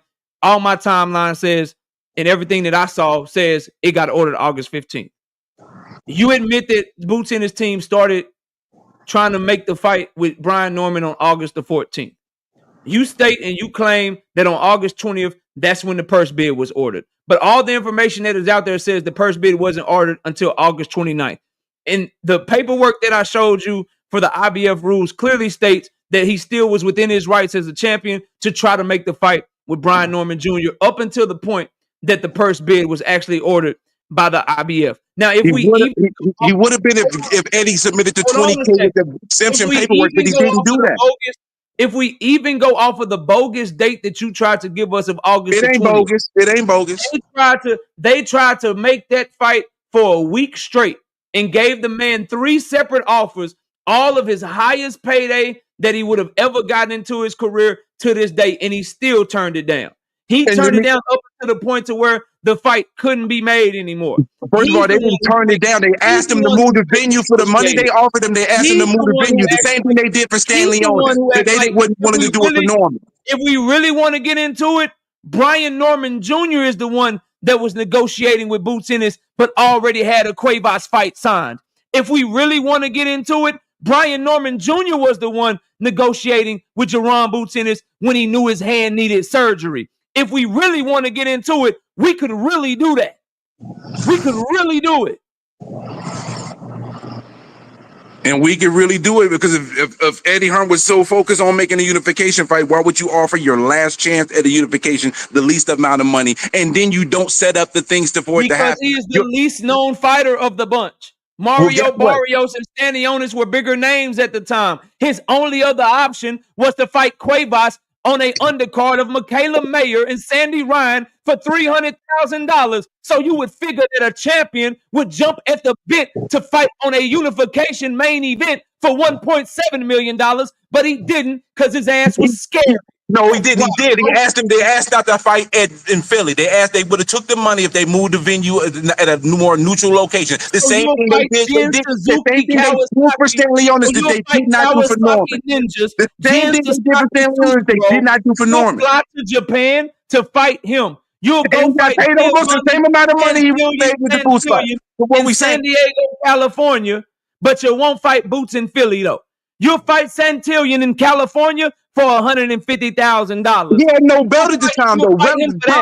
Boots Ennis is just you just can't relevant here. He had no title at the time. What happened? What was happening before Santillan is not the same as what happens after Santillan. Because before Santillan, he was an underdog and he wasn't a champion. After Santillan, he became a champion. So the dynamics changed. I hate when people keep on running with that bullshit. Like that's the thing that holds everything up. Knowing that his circumstances changed when he became a champion. The dynamics changed so much that he went on the undercard of Sandy Ryan and Michaela Mayer. Can you name another welterweight champion that fought on the undercard of a women's fight? Let me ask you a question. No, can you answer mine first? I don't know. No, but what the hell does that matter? But what the hell does that matter when at the end of the day, if Eddie was really focused on taking a fight, why wouldn't he offer Norman as a last chance hope? The same thing he offered the other two champions who didn't even give him the time of fucking day. Why didn't he pay the 20K? Why didn't he pay the 20K? Why did he never contact Karen? There's a lot of bad faith negotiations on Eddie's side and nobody's acknowledging. Nobody's acknowledging Eddie's bad faith negotiations. Nobody's acknowledging. Everybody's putting 100% on Norman. I agree. I told him he should have took the 1.7, but the fact of the matter is Eddie negotiated in bad faith. Let me ask you something, bro. Is there anybody else in boxing that can offer somebody 10 times more than their highest payday, and we call that bad faith? That's not as high as you talk about 10 times more than his highest payday is not 100,000. See, this is the bullshit I'm talking about. Y'all keep on leaning on shit that happened, but when he was an underdog and not a champion, he's a champion now. Stop holding non-championship things on him when he was not a champion to when he's a champion now. He's a champion now. Stop using don't use what he did before he was a champion. He made $150,000. And he took a pay cut. And Stanley Leonis only made $50,000 in his last fight. So what are we saying? Stanley Leonis only made $50,000 in his last fight. No, we're not going. Listen, dog. I'm not finna be yelling. I'm just saying Stanley Leonis only made $50,000 in his last fight. So it's all relative, my G. It's all relative, bro.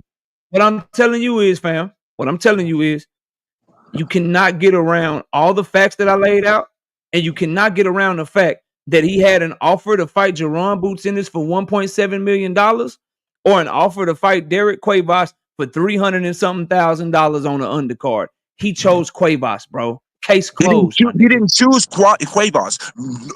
Boots' team moved on because he asked him for the 1.7 to fight it at a neutral site. And the thing is, what happened is their time ran out. That's what happened. The time ran out. He asked if he said, "I'll take the 1.7, but fight at a neutral location." But their time ran out. So you'll do whatever Top Rank tell you to do to fight Cuevas. You'll do whatever they tell you to do to fight Sasaki. You'll do whatever they tell you to do to fight Santillan, all for less money. But with Boots, you feel like you got a leg to stand on and you got room to negotiate. Make that shit make sense, bro. It's a unification fight. It's two champions here. It's not just one champion, bro. I mean, it's two champions here. Are we forgetting? It's two one champions. Champion in the Sasaki flight, and he got the most frequent flyer miles ever in history to fly all the way to Japan to do a voluntary defense.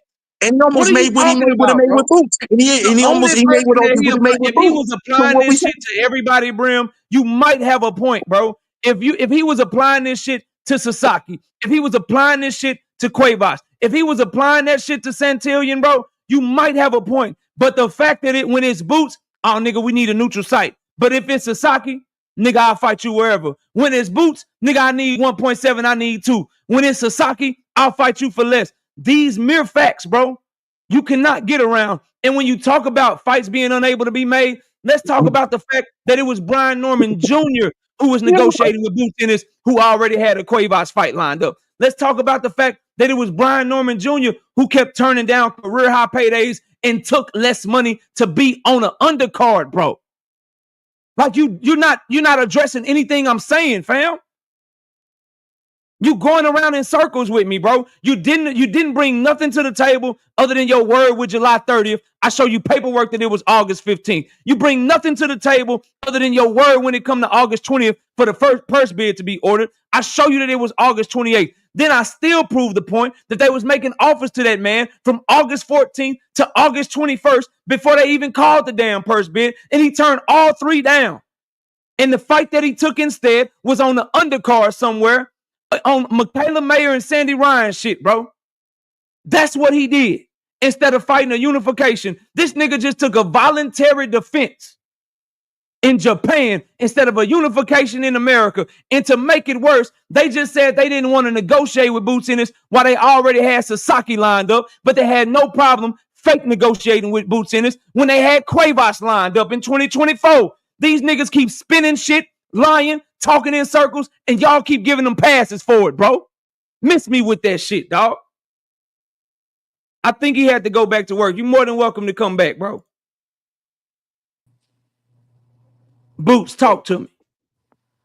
What up, Kale? What's happening?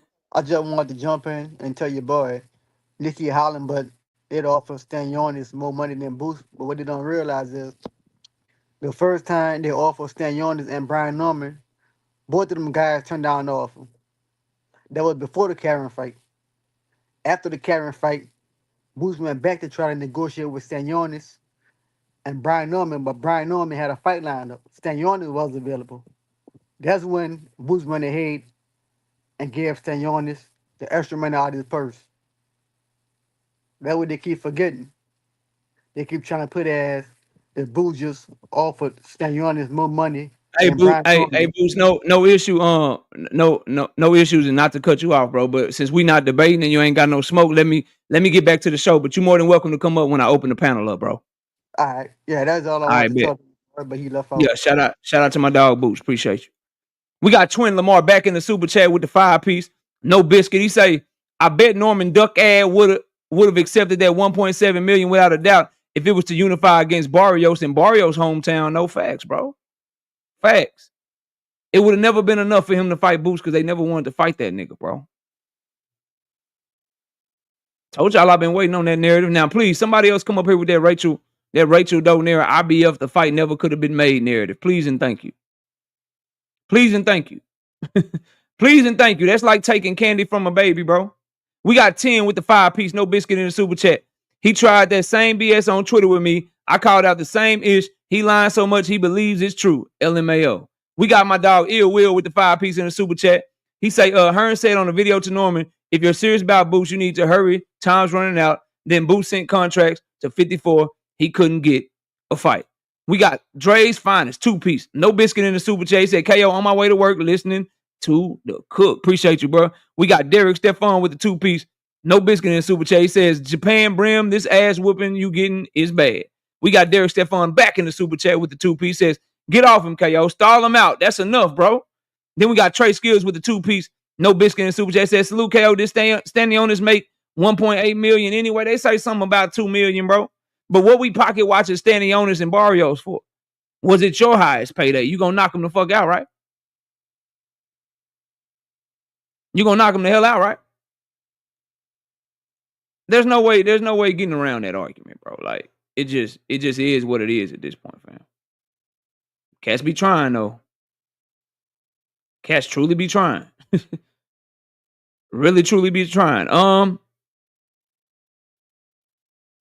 That was gonna be the topic. Norman Duck Boots multiple times. We cannot rewrite history, but I went over everything that I was gonna go over, bro. I went over everything I was gonna go over in that debate, so we can go ahead and open up this link and we can get shit cracking, bro. Let me drop this thing.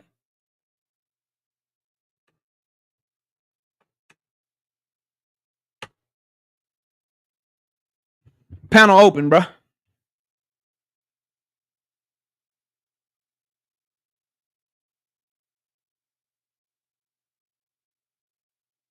Take this one off.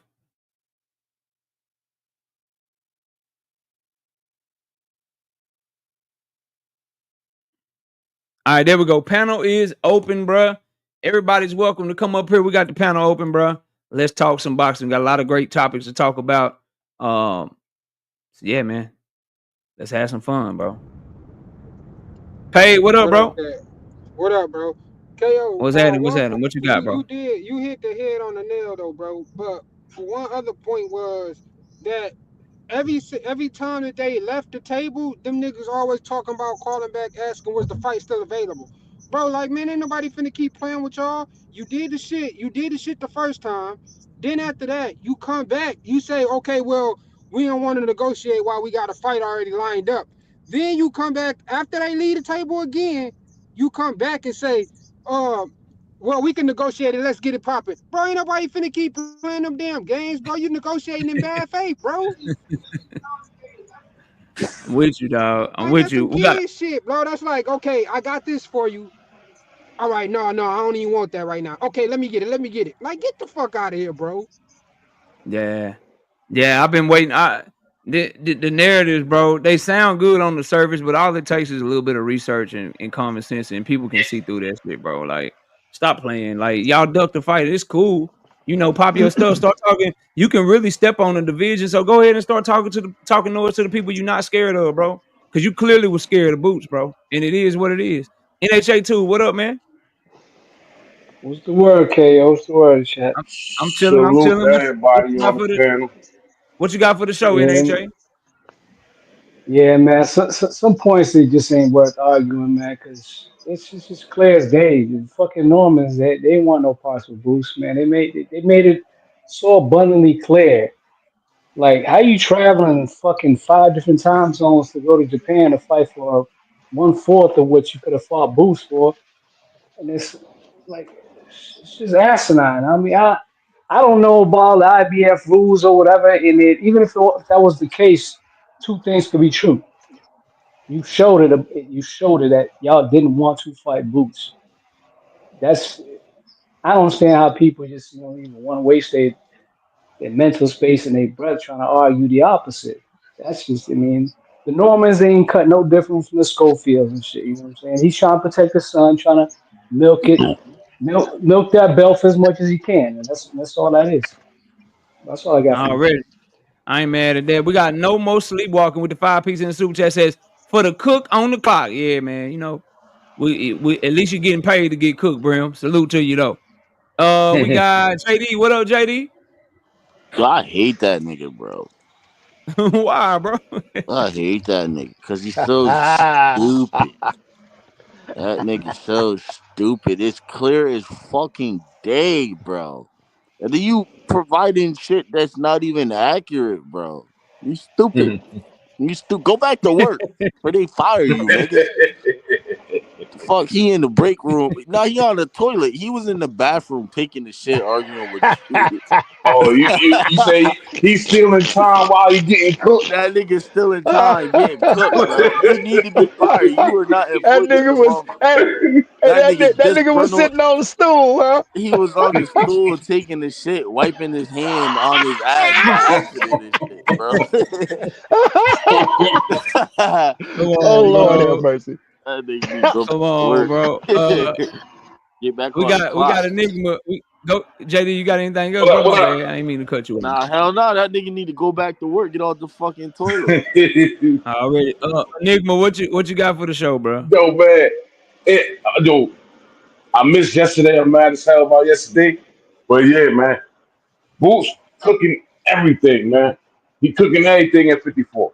There's a lot of smoke up there, and Boots won it all. And it's clear that Brian Norman ducked him, and he ducked out on his highest payday he ever received in boxing this fall. To go to China and fight old boy, I seen that fight too. Easy work for him. I hope he make the Devin Haney fight. I wonder if that's gonna happen. I don't even know. But KO, to Mm, address something you said yesterday, man, go about ahead. 147 division, man. Yeah. My boy Rolly gonna unify. He about to run shit over there at 147. Come on, bro. I feel Come it. on, I bro. feel It's not rolling, dog. it. Rolly, baby. Oh Nah. my god. And my boy Tank stepping on Roach, man. Tank about to step on that boy with that black Air Force One energy. I've seen it. My boy ready. He coming back. He's feeling like his old self. All you need, like you said, okay, all you need to do is cut the hair, go back to that fade, go back to that low cut, and it's over with. Let them know, Yeah, That's what champ. it Let man. is. them know. Let them know, That's champ. what it is. I hear you. I hear you. I can't wait. They need to announce this shit before my live tomorrow, though, so I Hey, can get KO, Word lit. when you up. done, hey, KO, when you done, I got a question for you, though, bro. All right, bet. We're gonna Word go to up. Victor. Let Victor get his bars off. Victor, go ahead. Take your time, Victor. Hey. You don't have to go slow today, man. What you got, bro? What's up with you? Oh, that's a good one. That's a good one. Cause I'm gonna come at you from the. I've already come at you from this angle. I'm gonna repeat it. I'm gonna put a little twist in it. Now that we're talking about Brian Norman and you know what I mean, accusing him of being a duck. By the way, Ko, there's a variety Vic, of what up? reasons to be. Can you hear me? Yeah, I'm listening to you, bro. I'm listening to you. Okay, okay. My money. Hey, what's up, champ? What's up, champ? Salute. All right. Hey, Salute. okay, so Ko, there's different reasons to label or categorize a motherfucker as a duck, right? It don't always have to be Yeah. scared duck. It could be a strategic duck, Mm-hmm. right? Okay, so let me go Mm-hmm. back to the angle. Me and you, remember we were barbershop talking one day, and I was telling you Yeah. about that motherfucking left. Let me point this out to you. You said tonight. You said, yeah, Brian Norman did a good job. He did what he was supposed to do, and so on and so forth. And that Mm-hmm. motherfucker was designed for Brian Norman. But Mm-hmm. if you are going to beat Brian Norman, you got to be able to do this. You got to be able to do that. You got to be able to do this. And you got to be able to get out of the way of them lefts. Mm-hmm. Unlike, Mm-hmm. unlike Devin Haney. Unlike even Ryan Garcia throwing lefts, nigga can't get out the way of his lefts, but when he got in that motherfucking ring with Rolly, he couldn't get out of the way of Rolly's left. So getting out of the way, oh, by the way, this is where I'm coming from. And what about Boots? Did we mention Boots in that getting out of the way of them lefts? And guess what? Brian Norman's left was Ryan like. That was an extended left hook. He wasn't up close, so he could get that elbow firm and tight and get that torque in it. That nigga was extended that left, like Ryan extended his to beat Rolly's. Devin's ass. So that was a Mm. particular kind of that was a particular kind of awkward and risky shot to shoot when you extend that left. So what I'm saying is getting out of the way of them lefts and Boots, you only know as good as your last fight. Stanionis, we can credit Stanionis with the same credit that we're crediting the nigga Ryan. That Brian just beat. Stanionis didn't put up no fight. Stanionis didn't put up no challenge, and you know what he did? He stuck his head right in the motherfucking Boots' punches. Boots got him in that body, but Stanionis, a high guard, like you said, this Jap that fought Brian did, high guard, Mm-hmm. head Mm-hmm. pointing forward. So Boots was constantly hitting that nigga in the tip of his head. So all I'm saying is Brian has that left hook and Boots. Maybe it was strategic why what's his name Brian didn't take that fight. Maybe Brian knew something that we didn't know, and he was gonna go over there and get that and get some light shined on him, right? Because guess what? Guess who's the talk of the town for the moment? Mm-hmm. Brian Yeah. Norman Jr. Yeah. So it might have been strategic. Not he's scared of him. Nigga, I want this money. You ain't gonna give me that money. Well, I'm gonna go over here and instead of getting money, I'm gonna get some real bright light shined on me. And then we'll see Man, what's that nigga happening. scared, bro. Nigga scared of that man, bro. Nah, Stop. Well, I I'm just think saying, Victor. I think it had more. No, I hear what you're saying. I think Brian Norman's decision and his team's decision has more to do with Boots Ennis whooping that ass every time they spar. I think it has okay, more to do with that, bro. I think okay, it has more to do with they know they can't rock with Boots, bro. They done shared the ring with Boots on multiple occasions, and Boots Ennis okay, whooped on them according to everybody that was in the gym, bro. Man, And okay. the Hey, thing with Brian Norman, he really good offensively, bro, but defensively, it's a problem. And Boots Ennis, his defensive holes are more laps. When he decides that you're not gonna hit him, that boy can be very elusive in there, and hey that boy KO. nasty, bro. He Hey, KO, nasty, dog. I'm KO, you gonna gonna finish hate up what right I'm here, about to KO. say, KO. You Hey, gonna hate what wait, I'm about hold to up before you go, I JD. Let me got you. I finish got up. you, JD. Let me get to a couple other brothers. Then Pay got me a question. Then we're gonna open up the panel. Let me let Victor finish. Then I'm gonna go to Preacher Man. Then I'm gonna go to Deem. Then I'm gonna let Pay ask me his question. And then I'm gonna go to JD and we'll open up the panel. But go ahead, Victor. All right. Okay, I'm gonna finish up right here. All I'm gonna say is, you know what I mean, because you put it in when you describe shit, it's very detailed and Mm-hmm. particular, and 9 times out of 10, it's very accurate. You're correct. Appreciate And the that. thing that I Appreciate focused in on is when you said can't get out of the way. Let me tell you something. Boots plays too much in that motherfucking ring. By the way, we can acknowledge that, right? Yeah, Because we you talking about playing. have in That's what profile. Tank. That's what. Yep, that's why what we didn't like about this fight with Roach and Tank is Tank was playing in there too motherfucking much. Boots plays too much, like when he was fighting that little Lipinets. When he was fighting Lipinets, and Lipinets swung that left at him, and he rolled with it, got out of the way, and then he froze in place like, take my picture, somebody. He plays too much in that motherfucker, but he couldn't get out of the way of that motherfucking Karen left fucking hook. I've said it before. I don't have to repeat it, and I'm saying you see it. And he's got to not Boots, anybody. If they want to beat Brian, they got to get the fuck out of the way of that left hook. You're only known as good as your last fight. Boots couldn't get out the fucking way of Karen's left hook.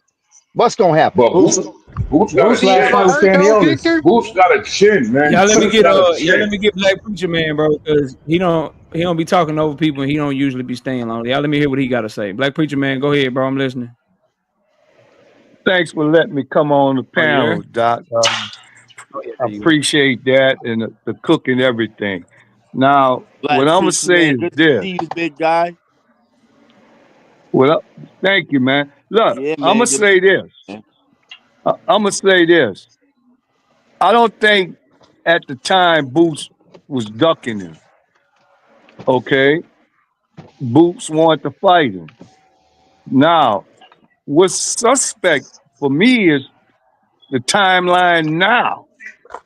That's what's suspect for me because Boots said the reason he didn't want to fight Ortiz because he wanted to be undisputed, right? And so Mm-hmm.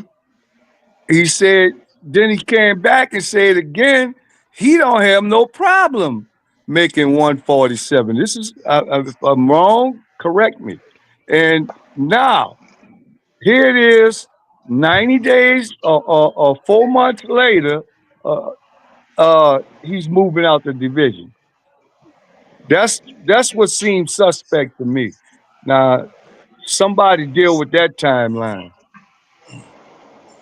Oh, and that's because Tio ran So him out. yeah, That's for what sure. I happened. appreciate you coming up. So when he said that, when he said he wanted to be undisputed, the timeline you're talking about where he said that was before the Stanionis fight.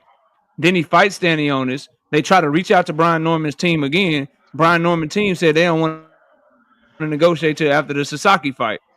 Mario Barrios takes a fight with Manny Pacquiao. So after several failed negotiations, he's moving up to 154 because these dudes have already proven they don't want to fight him and he ain't got time to play around. A lot can change in 4 or 5 months, bro. You working out, your body's growing, you keep working, you keep doing your strength and conditioning. They turned down opportunities to fight him and went and took other fights for the summertime. And so he would have had to wait to possibly fight them either at the end of this year or the beginning of next year. Because if they fight in August or they fight in June, they're not gonna be ready until the end of the year, bro. And he was Or they trying to could fight fight in the on Terrence summertime. Crawford. They could fight on Terrence Crawford's card, probably. Wait, does Boots have the belts? Nah, Boots about to drop them shits, man. Oh, but he still has it then. I feel like he can I still. thought he dropped him already. They're gonna No, they're I gonna think he's he's still dropping the belts, champion. bro. He's going to 154. If he ain't dropped them yet, they gonna get dropped. But let me get my Philly bull in here, man. Dean, what up? What's up, my guy? What's Ding, happening? salute. Yeah, I just heard a bunch of nonsense. No offense, but at the end of the day, um, Mario Barrios goes and fights a senior citizen. That was the last straw. When people are telling you who they are, believe them the first time. That's boxer's problem. Brian Norman took a voluntary defense. How is anybody talking about Boots when this guy took a voluntary defense to fight in Japan at 6 in the morning? Now, maybe I'm tripping. I don't know what's a bigger duck than that. Would any of y'all fight for less money and take a 12-hour fight and fight at 6 in the morning in Japan? But That's it a might not better be a duck option than though. fighting Jaron Ennis. You can argue that's not a duck because they did try to I'm negotiate. not You know talking to why he you, did it, boxing Dave. hacker. No, you could argue it's not a duck, right? Because they did try to negotiate and they just didn't come to terms. No, they didn't come to terms for the 4th or 5th time now. Yeah, and Hey, so it's hey, a failed Dean, hey, Dean, negotiation. Hold on, hey, can hey, y'all stop Dean. cutting me Let, off let Dean, while let I'm in Dean, my let Dean soliloquy? finish, Remember, bro. they're both still champions. Let Dean finish, bro. Let him Go finish, ahead. please. Yeah, let my dog talk. What the fuck? First of all, whatever boxing hacker is talking about is a lie. So it don't even matter what he got to say. At the end of the day, when you take a voluntary defense, you could have fought Jaron Ennis. Do y'all know do y'all know the English language? You know what voluntary means, right? That means that Brian Norman decided, not the challenger. Brian Norman decided to take this fight. He didn't have to take this fight. He said verbatim, we want to worry about this right now. But when they had a fight with Santa, when they had their last fight and all of that, they had no problem talking about Boots and being and wanting to be in negotiations and all of that. See, the lies catch up with you after a while. You can't stop the lies after a while. Mm. Mario Barrios, y'all don't say nothing about him. Y'all just let him do whatever he wants to do. Yeah, once that happens and a guy take a voluntary defense and then the other guy fights a senior citizen, I think it's time to move up. Then maybe I'm crazy. I could be losing it. But when one guy fight a senior citizen, the other guy takes a 12-hour flight to fight at 6 in the morning for a voluntary defense. I don't know what you would call that, but you know, I I would just call leave it that. at Hey, that, hey, fellas. Dean. I would call that. Hey, I would call that a damn duck. Let me. Paid. What's your question, bro? Paid. Hey, Are you there? Yeah, my bad. So I don't. Yeah, you good. So I guess Eddie came out and said something about that they sent over. They waited for the I guess for damn Virgil Ortiz to heal up, but I guess somebody from Virgil Ortiz team came out and said that Boots got to wait in the line. Who said that? I guess his coach said that shit. I need to see that shit. That's some duck talk, Virgil. We can't have that, Virgil. But I'm gonna say Ah, I'm You gonna hey, gonna say have I'm me? gonna hey, shit. say he Verge didn't said he wait in wasn't the I've Wait been a ready. line. trying to minute. tell Wait, Verge said he hold KO, wasn't on. ready. KO Wait. hard headed. He gonna Ah, have me. I'm He I'm gonna have shit. me playing. Yo.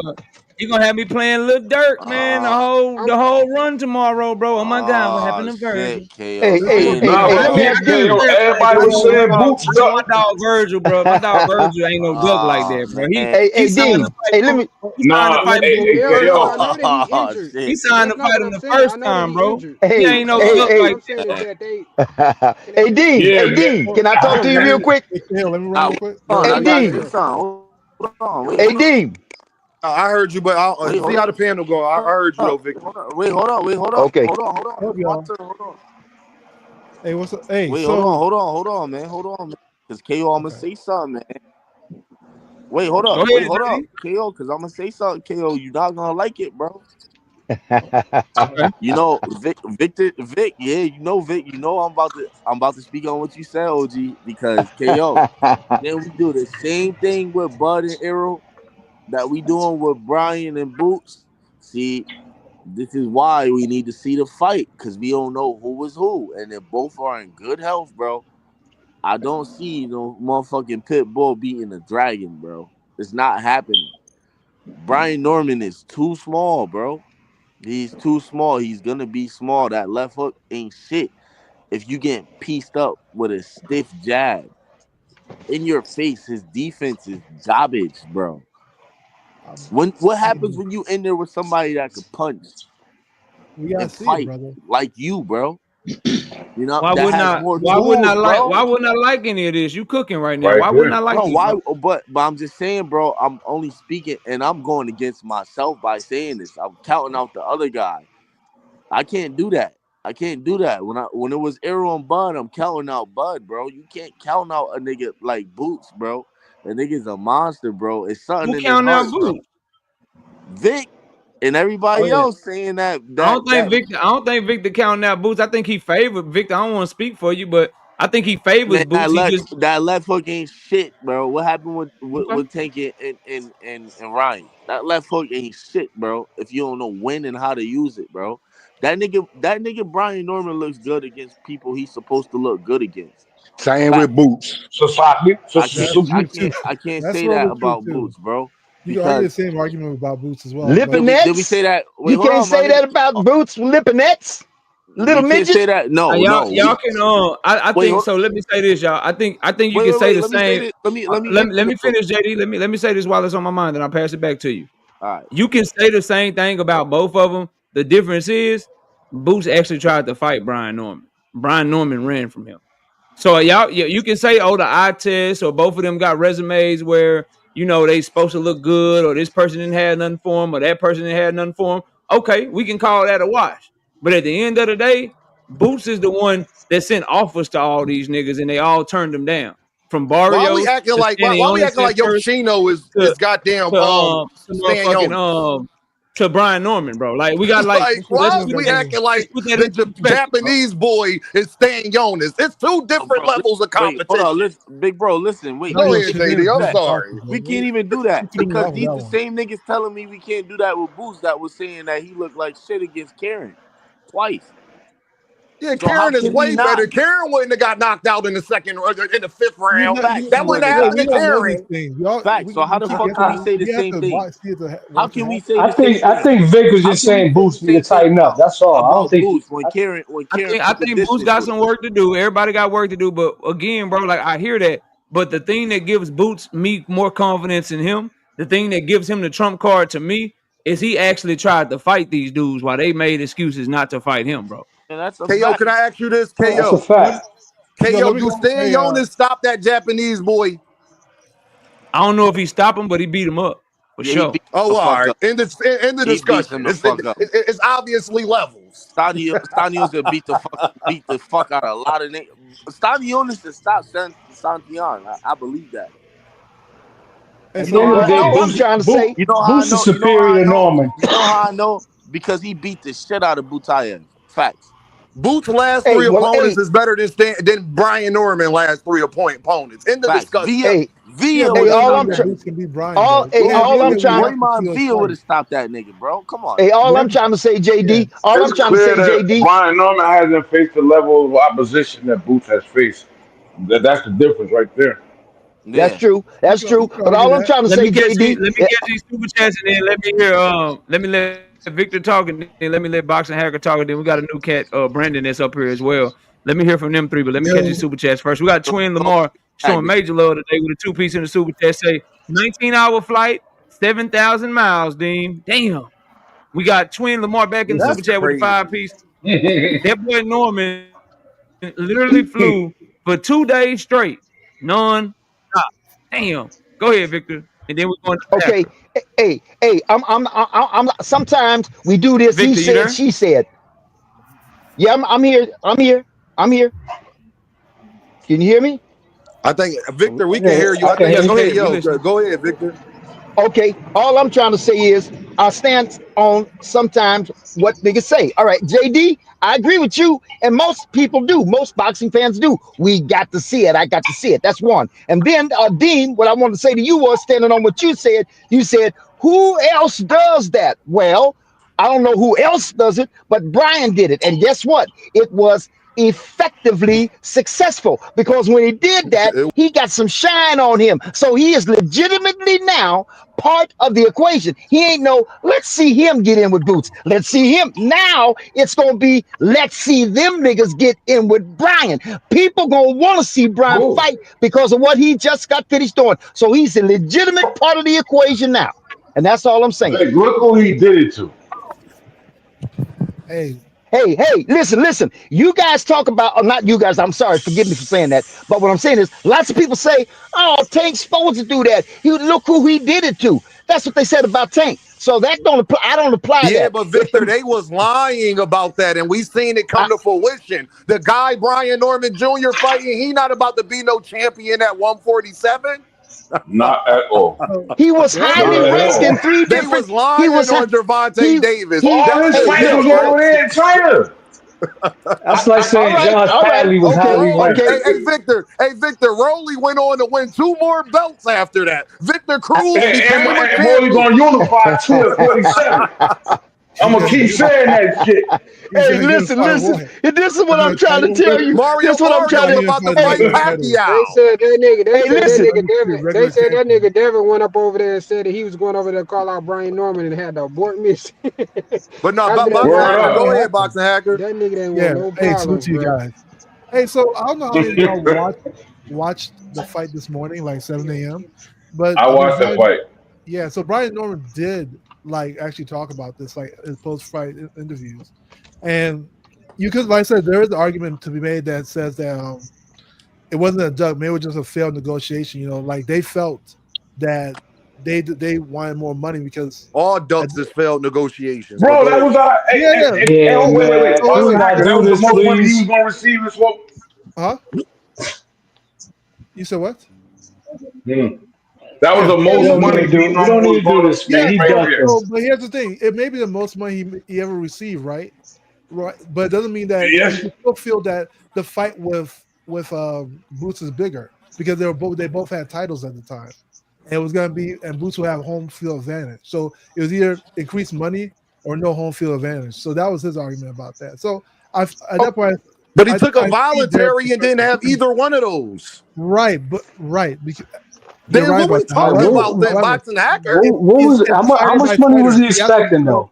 Wait, guys, it's fighter by fighter. The fighter he's talking about, he ranks him higher than the fighter that he actually fought, of course, right? So he doesn't mind taking less money to fight a lesser opponent because to him it's probably an easy fight versus the Boots Fucking is a harder Japan fight, though. and plus he's gonna have home field advantage. It's different. So that's what I'm saying. You can make an argument that hey, it was just Who had home field advantage though? Nah, that's a weak ass Boxing Hacker, he argument. took a Respectfully. voluntary defense and still didn't have home field advantage. Yes, because he's fighting a lesser fighter. He What had the to fuck? stamp his You know what I'm saying? passport He had to to fight that travel guy. a goddamn whole day to fight this man. Yeah, Sasaki like should have had to come you to know what I'm him. saying? Like you're fighting a lesser fighter, so Yeah, right. Well, you can take again, less. thank you, Paige. Boxing Hacker, why Yoshino Sasaki ain't go to Atlanta then? So it's Jin Sasaki. Yoshino is the 135. I know who the hell it is. I'm trying to be funny. So Why the didn't reason he why, come to Atlanta? So, well, looking at the fight, when I watch the fight, it looks like Jim Sasaki. You know why? Because it was a voluntary defense, so he had to do it on Sasaki terms. That's why. Not necessarily, but it looked like Jim Sasaki is more popular in Japan than Brian Norman is in America. Jim Sasaki Hold on, he's more popular in Japan. Okay. Jim Sasaki looks very popular. Yeah, he looks very. He looked like Can I ask a question? Jaron is more popular than him in America. So what's your excuse? Yes. So what I'm saying, so you can argue. Wait. You Hold can on. literally argue that, hey, this fighter A. Why are we doing I'm a this, man? I don't know. He's just making our points. So he's all I'm more saying- popular in Japan. Boots is more popular in America than him. So he definitely, every point you're about to make, Boots is more popular than even the Japanese guy. Yes, it's to him. And he would have been getting more money no matter what Jaron gave him. It would have been more than what he got. And he wouldn't have to stamp his passport. He wouldn't have to fly 18 hours. Correct, but it doesn't change. Can I ask a question? Hey, yo, hold up, bro. Everybody, hold on. Hey, yo. Hold on, fam. Can y'all hear me, bro? Yeah, we can hear you. You sound like you were muffled a little bit, but we can hear you. All right, let me try to fix it. Give me 1 second. Audio. Let's try to switch to these right here. How about now? You still sound far away, but we can hear you though. We can hear you though, yeah. How about now? You're good. There you go. There you go. All right, so I wanted to say this. So let me get. We got some new panelists up here, bro. Let me hear from Brandon. Brandon, what you got for the show? Yeah, can y'all hear me? Yeah, we can hear you, bro. Yes, sir. Yes, sir. Cool. I just logged on like 5 minutes ago, so I didn't really hear what y'all were saying the whole time. But I got a question because I hear everybody. This discussion been going on for months now, right? About Brian Norman and the Boots. I've never heard nobody ask this one simple question: where is Bob Arum at? I've been asking that, bro. Hold on. If $1.7 million wasn't enough money, why didn't you go to your promoter and ask him for 2.2 that you asked for then? Cook. Where's I can't hear. Hold on. I'm not finished yet. Where's your promoter at? Every time we hear about Boots and Brian Norman, it's about Eddie Hearn. What Eddie Hearn did. Where is your promoter at? Don't he believe in you? Oh, all right. I've been asking that question, good brother. Barbarian smart man. Barbarian smart. He knew that fight wasn't happening. And He Bob knew that got fight more wasn't happening. power Because and Bob knows access you to not. make the Because fight Bob knows happen. you not. Because Bob knows you not worth Exactly. $2.2 million. That's why we want to hear shit from Bob. Now, here's the answer, bro. The real answer is Top Rank got the best matchmakers in boxing. I know. That's why they weren't trying to put no money up for that fight. I know. That's my point. That's my whole point. they got the best matchmakers in boxing, and they know the outcome to that fight, and they ain't trying to lose that WBO. That's the whole point. That's the whole point. Bob been in boxing for 50 years. He know, like we all know, you can't beat Boots, and I'm not giving you $2.2 million to get your ass knocked out. Bro, I've been asking that question and can't not one person that defend Brian Norman Jr. answer it. Not one. Where's Bob Arum at? If he believes in you, you this great young fighter, you the next Aaron Pryor, why don't your promoter put the fucking money up? They can't answer the question, bro. They not going to answer it. That's why they quiet. Forget Eddie That's Hearn. what Brian Norman Sr. basically was saying. He was saying he was hoping Turkey or somebody would back them or Top Rank would back them, but niggas weren't trying to back that shit. I know, because they don't believe in you. They don't believe. That's the point. They don't believe in you, bro. They don't believe in you. Like ain't nobody trying to put no money behind Devin. They won't even give that man a headline in Atlanta in his hometown. I know. Damn. That's you wild want more right money there. from somebody else, but your own promoter won't pay you. Name me somebody else that deserves that. Let me tell you something, bro. That's why Brian Norman Sr. only feels comfortable. Let me tell y'all something, trainers. bro. If Abdullah Mason became a champion today, he'd be fighting in Cleveland tomorrow. I got that. Damn right. I got it. He already fought in Cleveland. You better know that. He already did it. Right. You better know that. Yo, bro. He just did that like a fight or two ago, I believe. You got Brian Norman Jr. fighting. Nah, not yet, but he gonna fight. He gonna fight in Cleveland before he get a belt. Oh, why though? Abdullah Mason's a showman, man. That nigga get out there and show out. And Bob believes in him. That's the point. Right there. Especially after what Keyshawn did. and he held it down. The main event. Lord, Keyshawn. Keyshawn, boy. I got one more thing to say. I'm going to fall back. I'm not a fan of any particular fighter. I'm just a fan of boxing, bro. And if Virgil Ortiz offered Jaron Boots in the 17 times as much money as he made his last fight, and he turned that shit the fuck down, we would be calling him a duck. Oh, man. He'll be called. Listen, man, my emails will be filled. My DMs will be filled. Let Boots say, yeah, they gave me 10 times my highest payday, but I'm not fighting him in Mexico. Let Boots say that shit. Hey, bro, listen to me, bro. Hey, listen to me, bro. If you're just a regular common person, if you're a barber who cuts hair, and you make $20 a cut, if somebody offers you $400 for a haircut, and you say no, I want more, and start talking about taxes and shit, nigga, you don't want to cut hair. It's just that simple, good brother. About tax breaks, tax cuts. Get the fuck out of here. Hey, let me get y'all let me go to Larry Thomas. Larry, what's up, man? Welcome to the show. What's up, Larry? You on mute? Hey, what's going on, man? There you go. There you go. What you got? How you feeling, brother? Chilling, man. Chilling. What you got for the show, bro? Well, first I want to say something about Ortiz. Ortiz is not ducking Ennis. They said Ortiz had surgery recently. That's why they wanted him to fight in August. And he said that it was too soon. He wasn't recovered yet from the surgery. Yeah, so Texas shit, man. We ain't ducking no fight from no Philly nigga. Yeah, I don't got Virgil ducking no fight. Yeah, man. As far as Norman, man, I watched the fight this morning. It was cool, but the same way they been saying Jaron Ennis get hit, Norman got hit a lot by the boy Sasaki. I don't know if he didn't respect his power or whatever, but the boy was hitting him a whole lot. But Norman he looked good. The knockout made him look better. But I said he was getting hit by that boy earlier, man. Like I was, you know what I mean? Like I didn't see nothing that had me seeing like I could see why Boots would beat him. When I was watching the fight, I said I see why Boots would beat him. I didn't see he would beat Boots. Hey, look here, man. Hey, but look here. Hey, That man was listen, taking a listen. lot of fucking punishment, bro. Hey, listen. Brian Norman Well, was look, getting you know I what? mean, but cooked Boots is Hey, taking punishment hold up. from Aaron though. Go ahead, So go ahead, Hold Victor. up. go Go Yeah, ahead, ahead. Victor. Talk to him. Talk to him. listen. He was getting a lot of getting hit a lot. God damn, man. So in the fuck was Boots.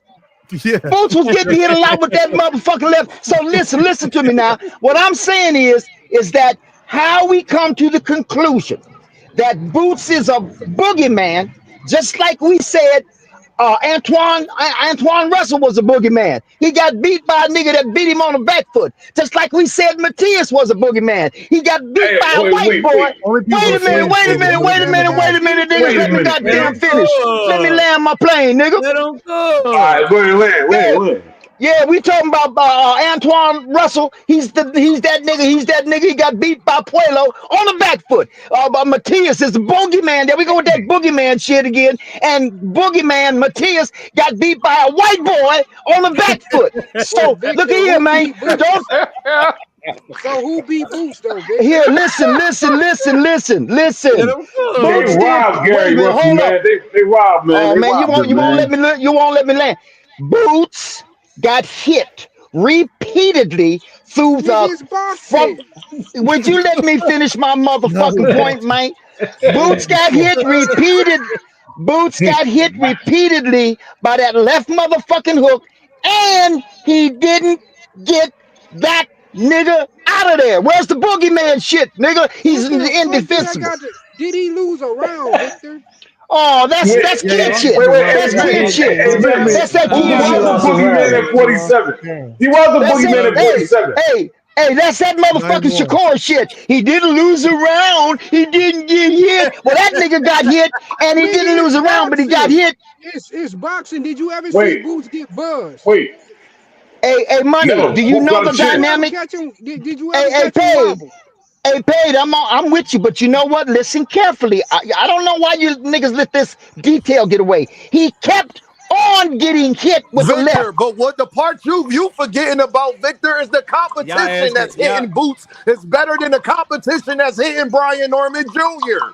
Yeah, Sasaki okay. wouldn't Hold up. goddamn touch Wait. Jaron Ennis. Let Victor, me say this, D. Let me say this real quick, too. Boots was a boogeyman at 47. He couldn't get none of them niggas in the ring. None of them niggas didn't want to fight him. it's But he All simple proved right. as him that. wrong, though. And why we keep acting That's like why he moved Sasaki is up. the But he's same not as the the rest of boogeyman these anymore. People niggas, calling man. him out, though. He not. Hey, let me ask you this. I understand What somebody's in the fuck? boogeyman. Hey, wait a People minute. Let calling me him ask you out. this. Ryan Norton Let me called ask you him this, out and I'll face shut up. today. I'm gonna back out. I'm gonna ask you one question. What was Bosey's attitude for him to say to Boots while witnessing him continuing to get hit by that left? The only fucking advice he could give him was, "What you doing? Get that nigga out of there." Don't get hit. Why Hey, was that look, the only advice he could give him? everybody hold on, bro. Don't get Everybody, hit. everybody hold on. Everybody hold on. Everybody hold on for a second. Y'all asking Victor the wrong question. You gotta, Man, I'm Oh you watching man. gotta all know this how shit to, though, you gotta bro. know how to talk to the OG, man. You gotta know how to put the OG back against the Yeah, wall. Oh but So, Brian shit. Norman was getting Nigga, hit you by got a more than sound just bite of that left. He shit, was don't getting you? with left, right, They got a Oh body sound man. bite. shots. hey, yo, can y'all? You know, It you was know what's so Sasaki, man. crazy? But won't none of these other motherfuckers fight Karen though. You notice that's the one person ain't nobody talked about or So called now out Karen's though. the boogeyman? Who Hey, else? No, I'm asking. Because Who else has Boost beat wanted Karen Man, besides Boost these wanted Boots him all by twice? crazy, himself. man. Hey, man, we know Boots is from Philly, but it's okay, man. I'm Now asking a Karen's the question. boogeyman. Since we Now want to talk Karen's the about boogeyman at Sasaki, do 147. y'all Nah, got let's just Sasaki see, beating man. Karen? Boots man, about yo, to can step y'all? on shit at 54. Simple and plain. Hey, I never imagined Karen would Got turn into the Sasaki boogeyman beating after this. Karen? Do y'all got Sasaki beating Amonte Stanionis? He, No, Sasaki, no, Do probably y'all not. got Sasaki beating Romy and Vila? I Yeah. don't know. That'd Nope. be a good no. fight. No. That might Oh, be a good all right fight. then. Yeah, Why is we acting He like it's the definitely ain't same beat That's where Villa. war competition? people wins, hey, man. listen, Like honorary wins and I, shit. Yeah, I ain't yeah, even that'd gonna be lie to fight. you, Sasaki bro. was a punching bag, man. Yeah. Yo, Word is I Punching wrong. bag with And he was ass. throwing them wild ass overhands and hooks. Man, Yeah, that that man was was Word Punching is just throwing all overhand, kind jabs of trash. with his man. shit. head down, That man. shit Everybody was throw overhand but crazy. Brock. He was standing squared up with his head down, throwing punches, man. And then he He's a powered up like punching an Word anime bag, up. man. character.